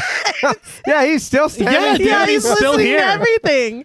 Jonathan stands there confused, and Daniel tells him that he should leave, and he does so immediately. I couldn't believe it. I'm like, you're going to leave this mortal coil? Yeah. And I'm not there. Either way, you're not leaving this room. Yeah. Either Yes. you're stuck with us because I know you're going to go right out there and fucking Yeah. tattletale to Darcy. Of course you are. Like, Yeah. But outside, with the feedback killed, Clark readies another dog. Darcy remembers what Gabe told him earlier and asks why he didn't want Daniel on door duty. Gabe says that it was nothing concrete, but he and Emily. Darcy looks off in the distance at Daniel's car, illuminated under the light of a street lamp. It looks amazing. Yeah. And he understands. He walks over to Daniel's car and snatches the key from the visor. He then opens up the trunk and finds packed bags, and upon discovering a photo of Daniel and Emily, facetiously calls them little lovebirds. But before he closes the trunk, he reaches deep inside, finding something shrouded in a clear plastic bag. He takes it over to Gabe, asking if he recognizes it, but he doesn't. It's a bloody baseball bat, and Darcy explains that it's from last Easter, and it was supposed to disappear after the boot party. oh, That's not good. Well, no. no. So leverage. Yeah. But Jonathan emerges from the venue, confused that Daniel just started talking with them. He tells the group that Amber is alive and that she's saying that Worm committed the murder. You fucking Yeah. John- You knew. Jonathan's like, I know we all love Worm, but Worm wouldn't What is do that? that. But Darcy reaches for Gabe, kissing him on the forehead and telling him that Worm just saved them all. Inside, Pat climbs down into the underground bunker to look for Sam, followed by Amber and Daniel. Pat tells Sam that it's okay. Well, it's not okay, but Daniel is with them now. Yeah. Yeah. He says they got a split. Surveying the drug operation, Amber asks Daniel if he didn't know about this, and he says that he just didn't know where. Pat steps through plastic dividers to find Sam staring up at a duct that she says is wider than the others, but Pat tells her that they still wouldn't be able to fit through. Daniel cautiously sticks his head through the dividers, and Pat tells Sam that he can help them. She asks who he is, and he admits, a traitor. All right. Yeah, it's like, I mean, that's kind of all I need to know. Yeah. I would rather you just say that than be like, well, me and Emily fell in love and we Yeah. decided this isn't the life for us. It's like, Okay. just, yeah, just give it to me straight. We don't have a lot of Yeah, time. all it was a courtship of 18 months. Yeah. But Sam sarcastically remarks, oh, a conspiracy. But Daniel downgrades it to what it is, a clusterfuck. That it is. Yeah. Sam takes Pat in with her eyes, traveling from his wounded arm up to his face. Back outside in the parking lot, Darcy hands guns to Jonathan, Kyle, and Alan, telling them that he'd like to keep it to blades and fangs, but they're running low on time. The way that the desperation just keeps ramping Yeah. up. Yeah, dude. The fact that Darcy is clearly very confident in his execution of, tasks Yeah. and is not expecting those tasks to not just be fulfilled. Yeah. It's like, I already sent the dogs in there. Like, what do we do now? Like, that works. So Yeah. the fact that we're just passing out guns, like, Yeah. It's panic. It is. yeah, yes. He says that if they shoot once, or keep the grouping tight because they'll be digging out the slugs themselves. Do you still have gunshot wounds? Yeah, I don't know. But okay. That's not a blade or a dog bite. No. But he says for Daniel and Amber, and then he stops mid-sentence, asking the bartender what they forgot. Back inside, Daniel leads the group out of the green room, armed with a machete, and Amber with her mic stand. As he cautiously walks them over to the bar, Daniel tells them that there's a river on two sides of the venue and a quarry on the other. He suggests they parallel the main road back and then go for help. Amber asks how they're even supposed to get past the door, and Daniel reaches under the bar, retrieving a few shotgun shells, saying that he knows something that they don't. Sam snags a shot of liquor that the bartender poured earlier for Darcy, asking what Daniel knows. When he reaches his hand back under, he answers her, I know where we keep the... But out of nowhere, a shotgun blast at close range burst through Daniel's face. His cheek blasted away. He falls to the ground lifeless. Oh my God. Yeah. It gets to a point where you're like, can you give me a second? God.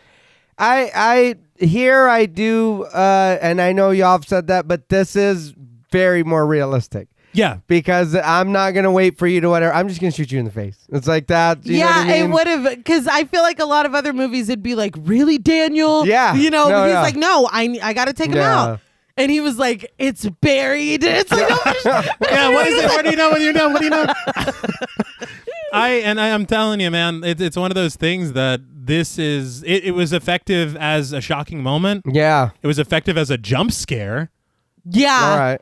I didn't expect this, especially with the way, and they were talking about it on commentary, the way Daniel's talking down below, he's kind of turning into this action hero. Yeah. Yeah. I'm a traitor. Yeah. You're like, oh, so he's going to save them all. Yeah. Fuck no, Yeah. he's not. Absolutely not. Yeah, no.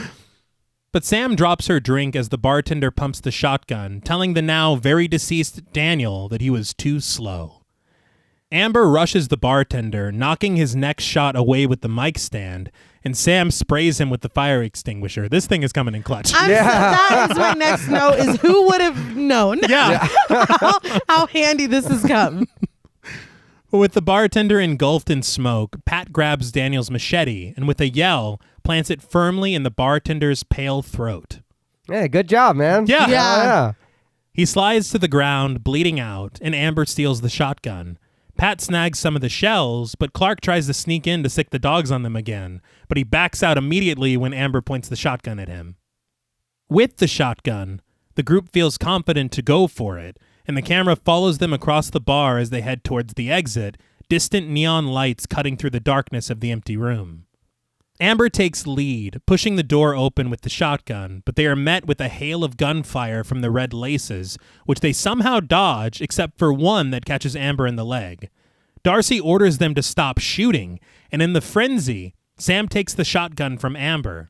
Clark immediately releases one of the dogs on her, and Sam catches the dog with one shot of the gun, but not enough to count, and the dog jumps for her, taking her to the ground and chewing through the flesh of her face.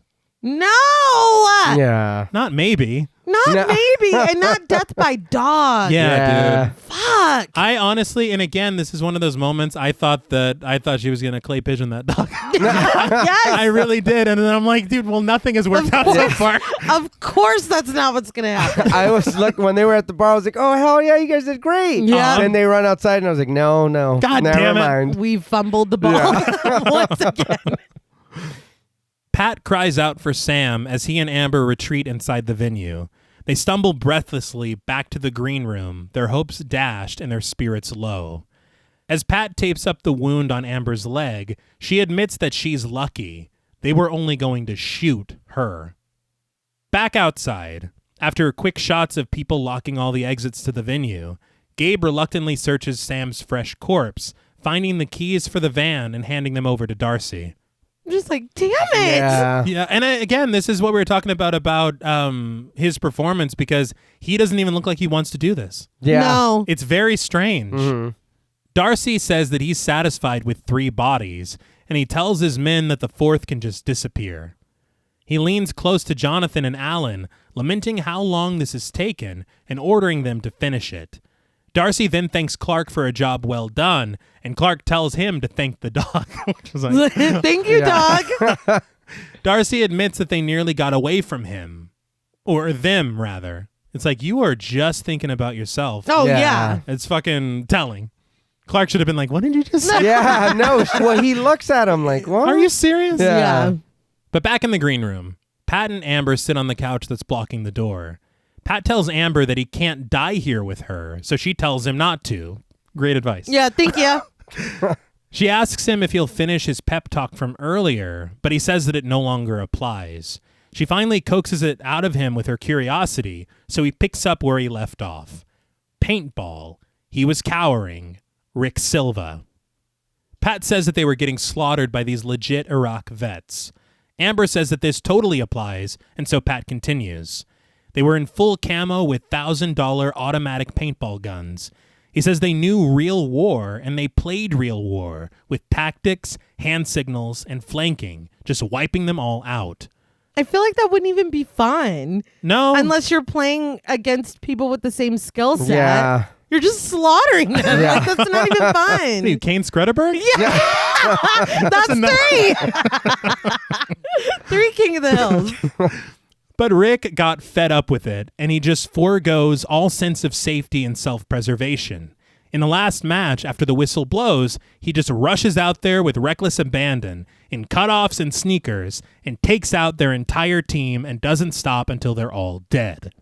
A tear rolls down Pat's cheek as Amber reminds him, pretend dead. They're up against the real thing tonight. Pat agrees, but he says either way, they can't play real war. Amber stands up and finds a marker on the ground, takes off the cap, and suggests that they pretend. I feel like that would have been a good pep talk for the moment. They should have let him finish. Honestly. Oh, earlier? Yeah. Yeah, because Yeah. right now I'm like, what? What do you want me to do Yeah. with this marker? A sign out. He writes a sign. We quit. We Yeah, we're sorry. We forfeit. But this is the cemetery I was talking about in Tad's apartment. Yeah. All right. And I did learn on commentary that this actual story happened to a friend of Saulnier's. Mm-hmm. He's a filmmaker. His first name is Rick. I'm misplacing his last name, but it really Silva. did. Yeah, Yeah. sure.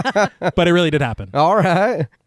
But back in the office, Gabe removes the battery from Emily's phone and gives it to Darcy to put into a bag and into a safe.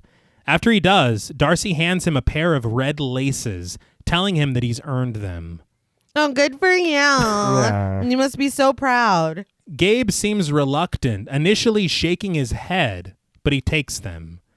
Darcy suggests that they look for a new house band for the venue and try to fall back into their old routines.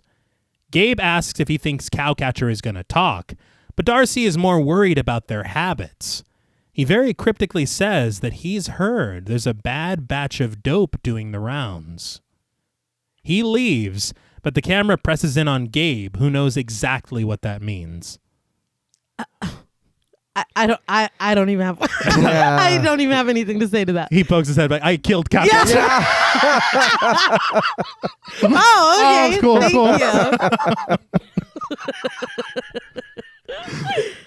After Alan moves the Ain't Right's van, and with the cleanup in progress, Clark shoots a syringe into his wounded dog in the bed of the truck, telling Jonathan that it'll give the dog another hour.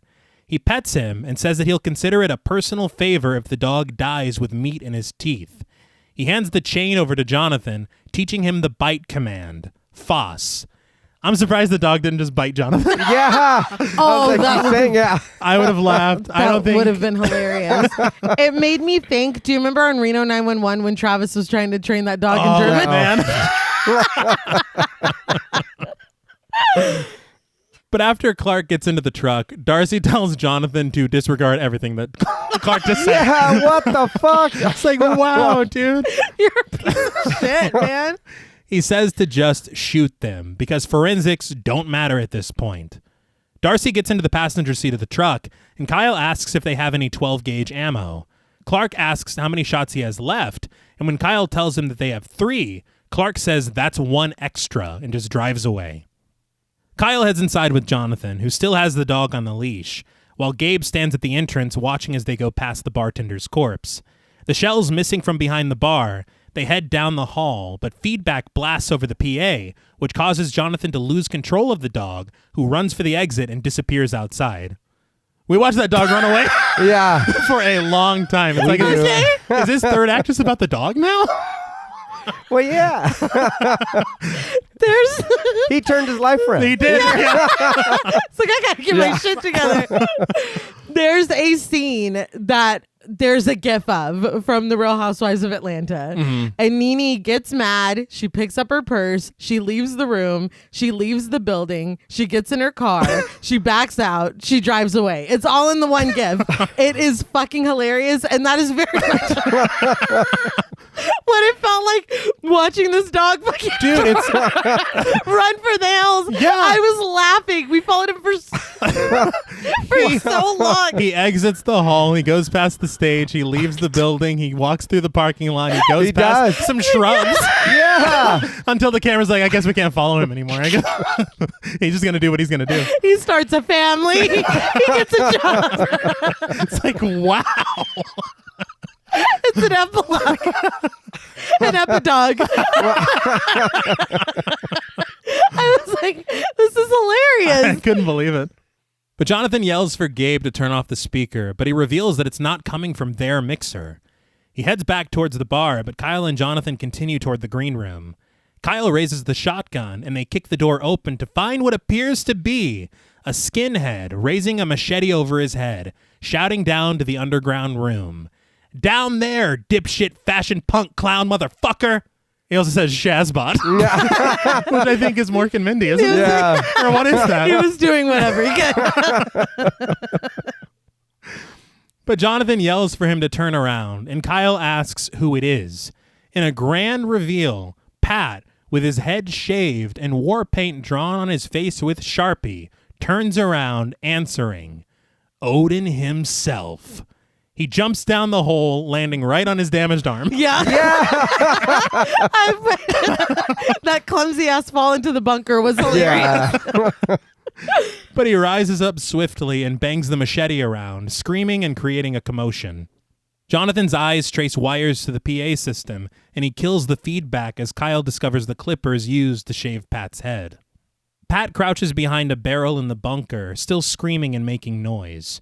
Aware that this is absolutely a trap, Jonathan snags the shotgun from Kyle, telling him with 3 shells left, if he hears 2 shots, he better follow him down no matter what. I was like, all right, at least you guys know it's a trap. Yeah. You Yeah. know, and they're not like, let's just go down there and see. And it'd be like, dude, none of that happened this entire time in the movie. You guys have been way too smart for what's going on. Please don't let them be dumb when it comes to this. He's like, was that guy one of ours? Yeah. I don't remember an Odin. Who's that guy? Must be new. But Jonathan jumps down, cautiously stepping forward and asking Kyle to watch his back. But behind Kyle, Amber climbs out from inside the couch, box cutter in hand. Not Amber being Frank Reynolds into the couch. Like, someone call Amber an asshole. But Jonathan gets cold feet down below and backs up, asking Kyle to get Gabe so that there's 2 people down here searching instead of 1. The camera finds Kyle through the hole in the ceiling, but Amber swoops on him, cutting his throat and using him as a shield so Jonathan doesn't shoot. She calls out to Pat that Jonathan only has 3 shots left, so Pat makes his way through the dividers. She fires blindly at Jonathan, which causes him to waste a shell of return fire. He calls out to Gabe, but the camera pulls back from Gabe, hard at work upstairs with a power washer, unable to hear him. He's not hearing them. No. No, but the audacity that he's like, no, they got it covered. I'm going to start cleaning up. Like, that's crazy. Wow. Look, I was told to clean. Yeah. Pat shouts, and I think I read that Gabe is the manager of the venue, and so he's like, I need to clean. Yeah. He was They're like, going to be back on Sunday. I was going to say, he promised them free drinks. We're going to have a packed house. But Pat shouts out to Amber, which distracts Jonathan, and then Amber distracts Jonathan with Sam's trusty fire extinguisher, filling the room with a white cloud as she yells out to Pat, 2 shots left. Amber somehow holds Kyle's body over the hole Yeah. so that his legs are seen sticking out through the smoke, but Jonathan recognizes the boots and he doesn't shoot. Unable to hold him any longer, Amber just drops him down, telling Jonathan to go fuck himself. That looked funny. It did. They did. He's a marionette. Yeah. But Pat rises to his feet with the machete in hand as Jonathan cautiously steps toward him. As he makes it to the plastic dividers, Pat rushes him, knocking him down, but quickly ducking out of the way when Jonathan raises the shotgun and fires at him. A pair of legs dangle from the hole in the ceiling as Amber calls out, 1 shot left. Jonathan pumps the shotgun and fires, catching the kneecap of the leg and exploding it. A body drops to the floor, and so does a gun. Jonathan scrambles for it, but he finds that it's empty. He looks up to find Amber brandishing the magazine, telling him, 0. He looks over on the floor and realizes that the person he shot in the knee was Emily. That's pretty clever. Yeah. It was. It was. I just thought it was a little funny that he didn't even let him get all the way through the plastic divider. No. He hit him while the plastic was covering him. Yeah. You could have caught him in the face. He could have. Yeah. It was a Yeah. buffer. Yeah. He's fine. Yeah, that helped him. Ridiculous. I was like, damn, dude, they made a fool out of you. Oh, yeah. Over and over. But with his one functioning arm, Pat rushes for the shotgun to try to load it, but is too slow. Jonathan tosses the empty gun at Pat and then wrestles him to the ground. As this continues, Amber takes her sweet time picking up the pistol and loading it. I'm like, Amber, can you come take care of this, please? Yeah. She saunters over to the two men, shooting Jonathan twice, once in the neck and then the head. Blood spurts from his wounds, and Amber offers a weakly triumphant, "Got him." Very nice. But this was so frustrating. I'm like, dude, why are you trying to load the shotgun like that right now? Like, just, I guess, fight him or hold him until she comes down. Something. You could beat him with it. Yeah. Anything. He was like, Just jab at him. Yeah, something. You've got one arm, man. It's hard. Amber tosses the shotgun up into the green room, climbing up herself just as Gabe walks in with the cleaning supplies. Amber helps Pat up as well, grabbing the shotgun. Defeated, Gabe is apologetic. Fancy meeting you here. Yeah. But Amber just asks if there are any more dogs. Gabe tells her that there aren't. Pat asks if there are any more people, and Gabe confesses, not here, but up the road. Gabe takes off his cleaning gloves and spits on the floor, telling them honestly, "I want to go to jail." The camera moves through the venue as atmospheric music plays. We see the bar, the stage, the kitchen, and then we see Amber leading Gabe outside with the shotgun to confirm that they really are alone here. Noticing Daniel's abandoned car, Pat asks if anyone knows how to hotwire it, but nobody does. Gabe says it would be best to stay off the road anyway, and we cut to a shot of the road, Clark's injured dog still roaming free. Yeah. I was like, is he just walking the earth like Jules from Pulp Fiction? Good for him. Yeah. But Amber and Pat lead Gabe through the woods, and he asks if they're going to shoot him. Amber just asks where Worm is, but Gabe says that they sent him home, but he doesn't think. Pat just tells them to be quiet until they're out. But the silence is broken as the sound of a gunshot echoes through the trees. Pat asks what they're doing, and Gabe says that it's something that he doesn't want to see. Pat then lowers his head, and Amber suggests that they just call the cops once they make it to the orchard. But Pat is still focused, asking Gabe if he saw his bandmates die. Gabe says that he saw two of them die, but admits that he didn't see the third. And again, I'm waiting. Yeah. I'm waiting. but after taking a moment of contemplation, Pat says that he's going to keep going. Amber tells Gabe to call the cops when he gets to the orchard, but assures him that if he tries to disappear, she'll find him. Gabe says that he will, and when Pat draws his pistol, Gabe promises that he will. All right. We'll see. We'll see. Pat tells Amber that she should go too, but Amber levels with him. He's got 3 rounds, and she's seen him pump a shotgun. Fair enough. I'm sorry I doubted you, Amber. I know. Gabe turns to walk away, but Pat and Amber head toward the sound of gunfire with their weapons drawn. Cautiously inching their way through the greenery, Pat sees the back of their van, and he hears Clark ordering a dog around in German, watching through the shrubs as it drags a body around with its teeth. Disgusted, Alan's voice tells Clark that that has to be enough. The camera finds Tad's poster on the ground underneath the van, and Pat takes cover, drawing on Alan through the driver's side window and forcing him to toss his gun. Amber aims the shotgun at Clark, ordering him to tie up the dog. She then unlocks the gate, and she and Pat lead Clark, the dog, and Alan into the residence, lingering for a moment on the "Beware of Dog" sign. So that's the fence from earlier. Yes. All right. And when he was like, do you have a no trespassing sign? Yeah, and yeah. He's like, no, beware of dog. Even better. Yeah. Yeah. They walk past the staged bodies of Reese, Tiger, and Sam, Pat realizing that they're being framed. Amber puts it simply after she sees the siphoning kit stuck into the gas tank of Clark's truck. You were trespassing. Man, he came up with that so fast. Yeah. It's wild. Darcy steps out from behind the truck, surprised to see them here. Pat mocks his shoddy frame job, saying that he wouldn't do it that way. And Alan tells Darcy that they have his gun. I was like, tattletale. Shut the fuck up. Clark turns around to reason with them, but Amber blows him away with one shot. Gabe hears this shot, but continues onward through the trees. Clark's wounded dog also continues onward. Yeah. Pat asks if they're really doing this, and Amber wonders why else they would come up here. Pat says that he was going to ruin their crime scene, but Amber, with her shotgun on Darcy and Alan, replies that she'd thought that they'd leave a new one. Pat looks around, overcome with emotion, telling Darcy that this is a nightmare. Darcy agrees and says, for us all. Yeah. Bitch, if you're done. Yeah. You're done. Amber begs that those words will be Darcy's last. Mm-hmm. Pat steps forward, cocking his gun. He asks if Darcy has a phone, but after looking Darcy over, he admits, it's funny. Darcy was so scary at night. Chef's kiss. Yeah. That is such a fucking great line. Mm-hmm. Darcy just turns tail and walks away. Yeah. Alan tries to advance on them, but Amber blasts right through him. With his back to them, Amber and Pat fire at Darcy, who draws his gun. When he's hit in the back and his leg, he drops to his knees. He turns to aim at them, but Pat catches him on the side of the head, blood spurting from him as he lets off one shot right into Clark's truck.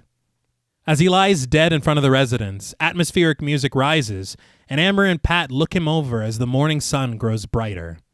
They should take their scalps to Lieutenant Aldo Rain. Because he wants them. Yeah, he does. Yeah, He wants it was very clear. Yeah. This was crazy though, man. Yeah. Like I did enjoy that, and them, like him telling him that about being scary, and him just being like, never mind. Yeah, You're well, trying to leave. good day, gentlemen. Yeah. He's like, well, you're scary in the daylight. Yeah. And then just ran his ass away. Bye. And I believe I have made a mistake. I'll bid you adieu. And one thing I did really appreciate as far as like, because it's, you know, in most movies, he would have hit him right dead center in the head. Yeah. It was so off. It was just, it's so real. Yeah. They had said that the first thing that they filmed with Patrick Stewart was this scene. Oh, wow. really? And then they went backwards All right. because this is an exterior shot, which they had to film first. Oh, that's right. That's wild. But we see Gabe make it to the orchard through the trees, calling out to uncredited workers that he needs the police. I was surprised he literally did as he promised. Yeah. I was like, when they were in the clearing, I was like, why are they fucking trusting him? Yeah. And then when he heard the gunshots and kept going, I was like, no, I think he for real is like, I fucked up. Yeah. Yeah. Like, It's like, oh, it's because he's played by Macon Blair. yeah. That's why. But in a hotel room somewhere, the camera glides down the arm of guitarist, a needle stuck in his vein, dead from Darcy's laced dope. Worm sits rocking, though, alive, but covered in sweat, a bite of cereal frozen in his hovering spoon. So he's still there, Yeah. sitting next to his dead friends. Maybe he's dying. Yeah, Maybe he's something. turning into a monster. We also see Tad vacuuming his apartment, preparing for the arrival of Daniel and Emily, and listening to his interview with the Ain't Rights on the radio.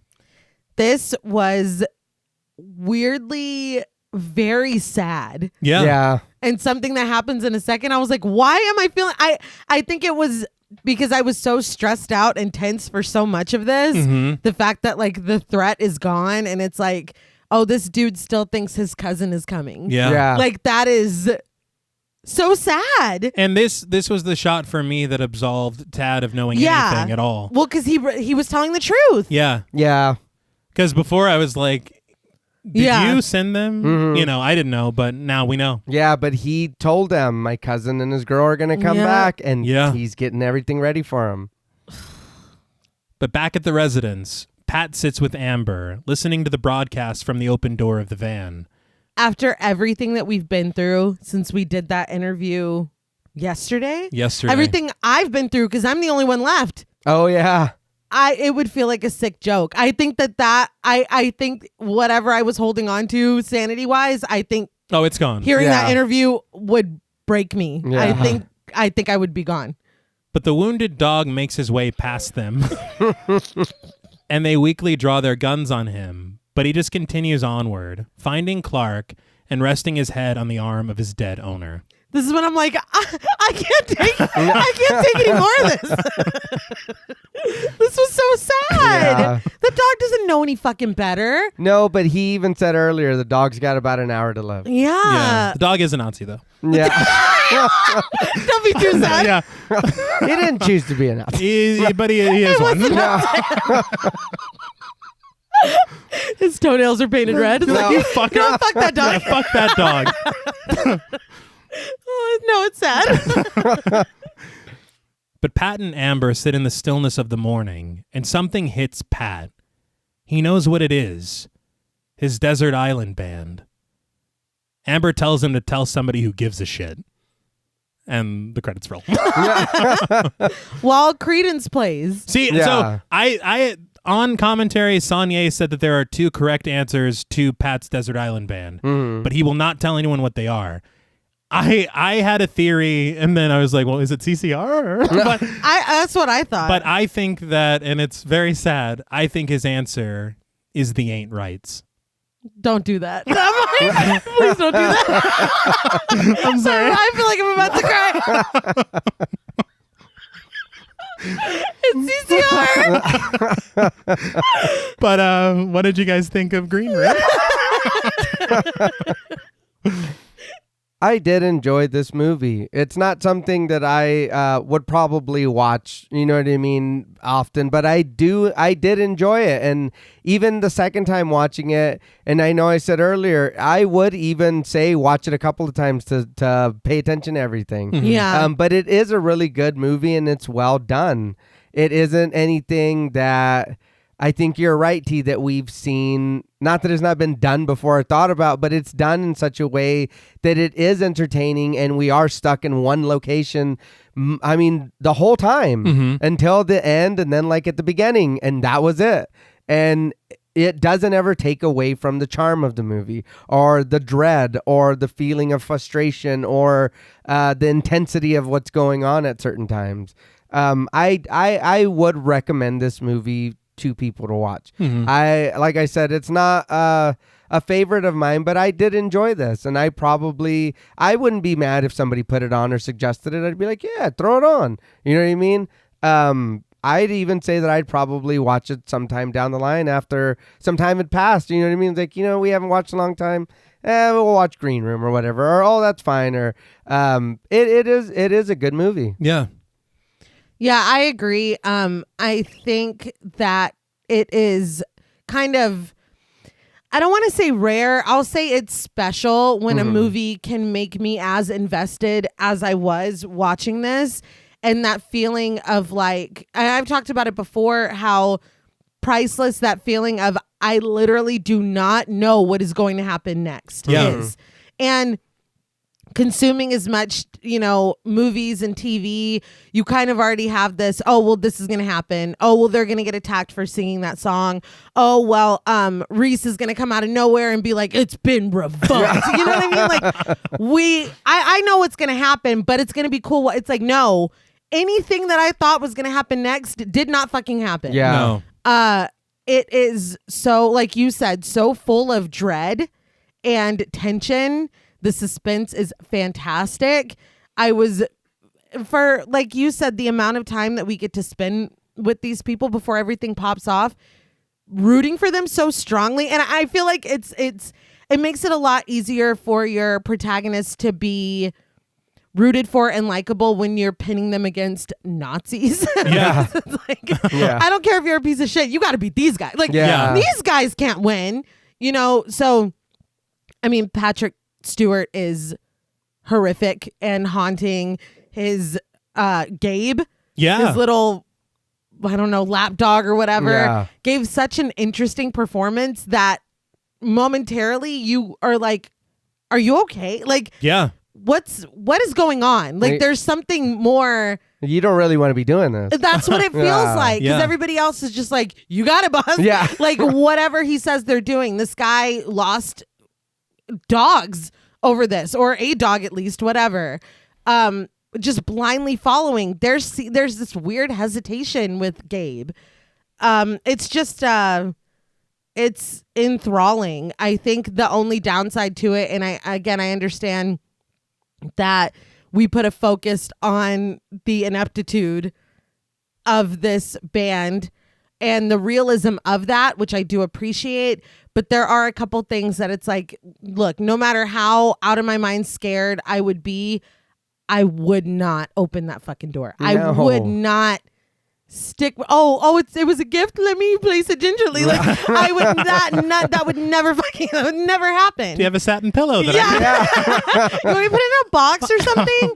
Like you want me to clean it before I give it to you? Yeah. It's just there are a couple things that in that regard are kind of unforgivable, even knowing that that's kind of the point. Yeah. A couple things do take it a step too far. But I mean, the fact that you said that was his favorite band and my eyes immediately filled with tears, I'm invested. I care. And it was, and the fucking practical effects. Oh, yeah. Man. I mean, I feel like this movie is fucking great. It's really, really brilliant. I agree with both of you completely. I feel like it's exactly like you said. There is something very special about this film. Mm-hmm. It's not very long. We don't spend a lot of time on character development. Yeah. And yet we're very attached to these people. Yeah. We want to see them succeed. It hurts when they die. Yeah. And in a lot of horror films, when you don't spend a lot of time with the characters, that's one of the major critiques. Yeah. I don't give a shit. It's like a body count. Yeah. But here it's like, man, we spent time with Tiger, Reese, and Sam. Yeah. Yeah. You know? I don't know Emily, but I'm sad about her too, I guess. Yeah. Yeah. Because of the subplot. We know, that's sad. That's really sad. And I mean, small moments, Tad vacuuming. Yeah. It's emotionally effective. This film is emotionally effective. It is. And it is very gruesome and it is very violent, but it's in a way that's not gratuitous. It kind of, it's earned. Yeah. Yeah. You know?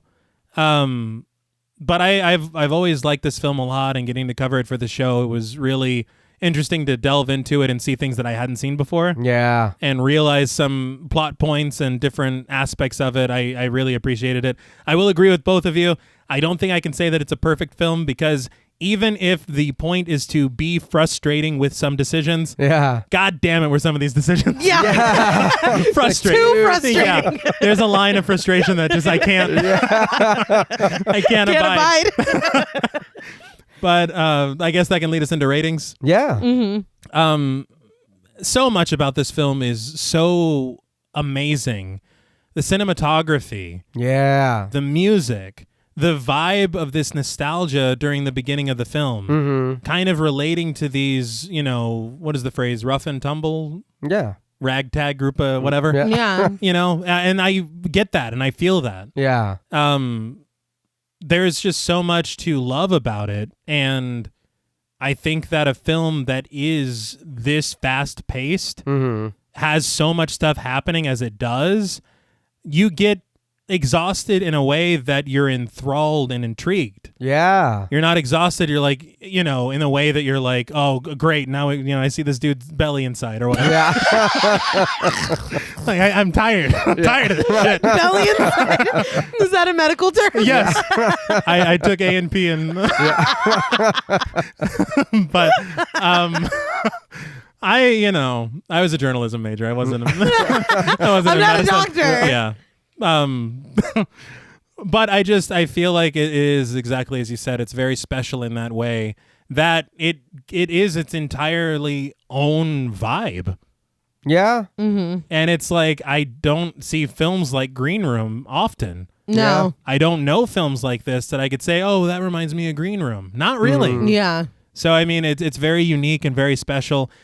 Gotta give special points for this close, confined set. Yeah.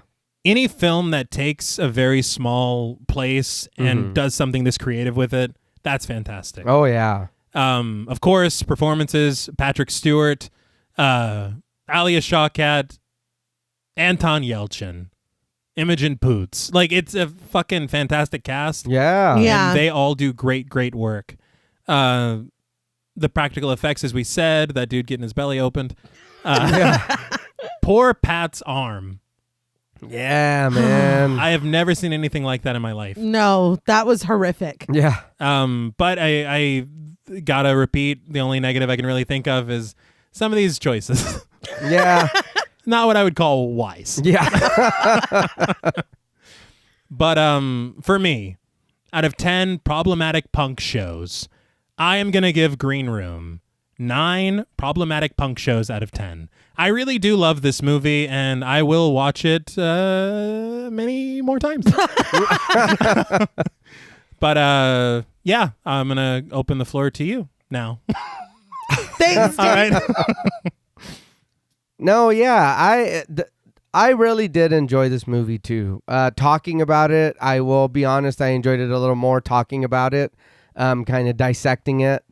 I like I said, I'll stand by what I said. If some time passes, be like, you know, I haven't watched Green Room in a long time. Well, you know what I mean? Mm-hmm. It is a good movie, and it does make you feel for what's going on in the movie constantly. Whether it is frustration or sadness or like, oh shit, what the fuck's going on? Or confusion or just an awe at like, God damn, what happened? The movie is good in coming through with that and making you feel those things. For me, the choice frustration was real. Like I could hear or catch myself yelling at the TV, like, what the fuck are you doing? But again, if they didn't make certain choices, the movie would be a lot shorter. Mm-hmm. True. So it's like, all right, you know.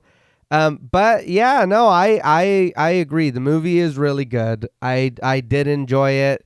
It's a little out of what I'm used to, you know what I mean? So it's not really something that I'm used to watching all the time or familiar with. Like you said, it's not like any other movie, you know what I mean? Yeah. But I will definitely watch this again in some time. You know what I mean? Sometimes past, it's like, you know, hey, you want to watch Green Room or oh, you want to put it on or it's showing whatever. Let's that's fine. You know what I mean? Cool. Yeah. Or oh, I want to show one of your sister's Green Room okay, cool. Let's watch it. I'm totally down. You know what I mean? And instead of it being, because if it doesn't stand up to it, you're going to be like, well, what about this? You know what I mean? Even if you're being nice, but it's like, oh, but you know what really movie I think they'll like? It's like, oh, so I'm deflecting. Let's not, But not Green Room. Yeah, but I feel like this movie does have what it takes to be able to stand on that. No, I agree with that. Let's watch it. Yeah. You know what I mean? So for me, on a scale of 1 to 10 problematic punk shows, I'm going to give Green Room a 7.5. I did enjoy the movie. You know what I mean? I'm sure with some more watches and whatever, you know, I'm sure I'll like it a little more.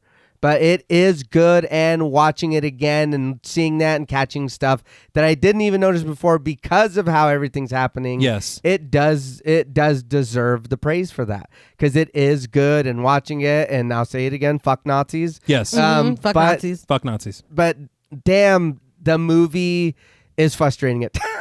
Or their choices are frustrating. Yes.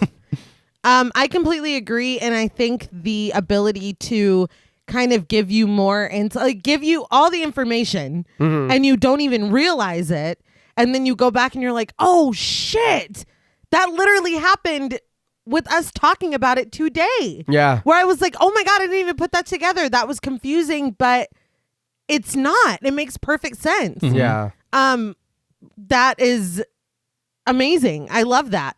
I love movies that reward you for paying attention and reward you for repeat viewings. I think you guys already kind of covered it. Again, the performances are so incredible. And the way that I feel like, as gruesome as some of the effects work is, in the moments when people actually die, it is just so quick and final. Mm-hmm. Yeah. It's not like some extended Mortal Kombat, death scene. It's just, oh my God, Sam's gone. Yeah. Like, and I feel, to me, it's makes it so much more realistic, and it hits you so much harder because you're not like, oh wow, that wound looks really amazing. You're just stuck with, she's fucking dead. Yeah. Reese died. He was Yeah. supposed to save all of us. Tiger got eaten by a fucking dog. Yeah. You're just stuck in the horror and the finality of these people are just gone now. Yeah. And now we have to find a way to keep going. It's intense. Yeah. And the fact that we're not fighting the boogeyman, like there are really people like this everywhere that would do this to you without a fucking second thought. It is terrifying to me. But on a scale from 1 to 10, problematic punk shows, and this was a fucking problematic punk show, I am also going to give Green Room a 9. It is incredible. This film to me is brilliant, and I've appreciated it more every time that I've watched it. I just, again, I can't go to 10. I can't even go to 9.5. Because, I mean, let go of the gun. Let go! And don't open the door in the first place. Well, that's all from us at Pod Mortem. What would you rate Green Room, and what should we watch next? Let us know on Twitter at the Pod Mortem. Don't forget to follow us on Instagram and like our Stairhole Productions page on Facebook. Be sure to follow each of us on Twitter at TravisMWH, at Blood and Smoke, and at RealStreeter84. Be sure to follow each of us on Instagram at TravisMWH, at Blood and Smoke, and at JuggaloDaddy84. Thanks again to Original Cinematic for sponsoring this week's episode. Please consider pledging to our Patreon and stay tuned until after the music for a special thank you to our Wendigo Getter patrons. And remember, small actions can have massive consequences. All it takes is one wrong note to spoil the harmony. Until next time.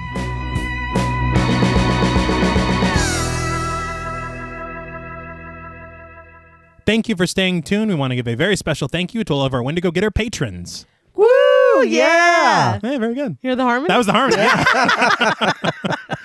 A special thank you to Chris Ontiveros, Kristen Lofton, Megan Martinez, Kimberly Bass, Sophie Hodson, Anthony Jerome M., Jordan Nash, Kent Morton, Lala Thomas, Travis and Nisa Hunter, Miguel Myers, ATX, Jennifer Perez, Allison O'Neill, Carissa, TJ and Angie Bronson, Gabrielle Trevino, Spooky Mom, Applin Ontiveros, Karima Rhodes, Antonio Huerta, Kimberly Kleindienst, Will Brown, Sydney Smith, Osvaldo Soto, Bobby Holmes, Donna Eason, JD Rizak, Molly Gerhart, Armand Spasto, Aaron Aguirre, Eggy, William Barry, Brittany Ramatar, Charity Oxner, Amanda Six, Mandy Rainwater, Jordan Roberts, Dylan, Melissa Sierra, Holly Bryan, Jordan Blevins, Liz Heath, Spencer Montalvo, Pancake the Panda, John Ramos, Michael Newting, Alexis Roberts, Dan Laveau, Itzy M, Gary Horton, Leisha Olivier, Kate Lamp, Carlos and Sydney, Jessica Hunter, Helena Rudder, Alan Johnston, Mariah, Livy Fun, Mandy M, Scott Troutman Wise, Mozzie Bear, Brittany G, Dave Burke, Adrian Stakes, Daniel McGinnis, Nick Spill, Emma Hagel Kissinger, Valerie G, Emiliana, Brian Glass, CB, Taylor Santana, Will Lewison, Angelique, Smelly Poo Poo Head, Beth Bauer, Cookie, Esperanza J, Jason Kyle OKC, Joshua Rumley, Danielle Peralta, Brandon, Nicholas Carter, Sawyer Reese Farr, Dr. Diva Loves Horror, Girl That's Scary, Cassandra, Andrea Simmons, Ashley Higuera, William and Xxena Rush, Ryan Brom, Megan Ochoa, Laura Lassiter, Natalie De Guzman, Eileen O, Marissa E, Sydney, Henry F, Megan M, Strangely Sarah, Christy Beck, Nancy and Andy, Amanda Lopez,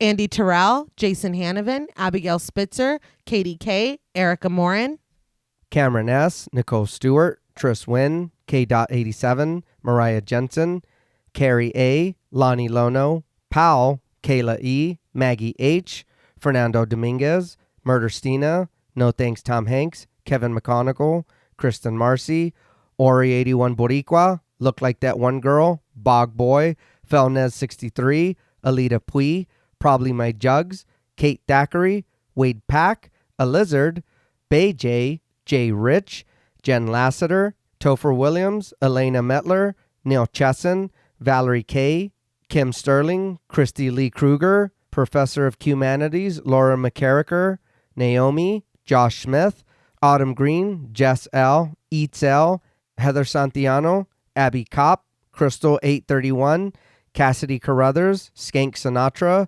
Morgan Alexander, Tony Osteen, Julie Fredborg, Rihanna S, Daniel Taylor, Anna Kate, Heather Ortiz, Jen T, Kim H, Dana Cook, August, Vengeful Spirit, Ernest Acquisitions, and Sam J. Green. Thank you so much. Thank you. We love you all so much, and we hope you know that we would pick you as our desert island friends. Hey. I love it. Yeah. Fuck Nazis. Yeah, fuck Nazis, though. But seriously. Until next time.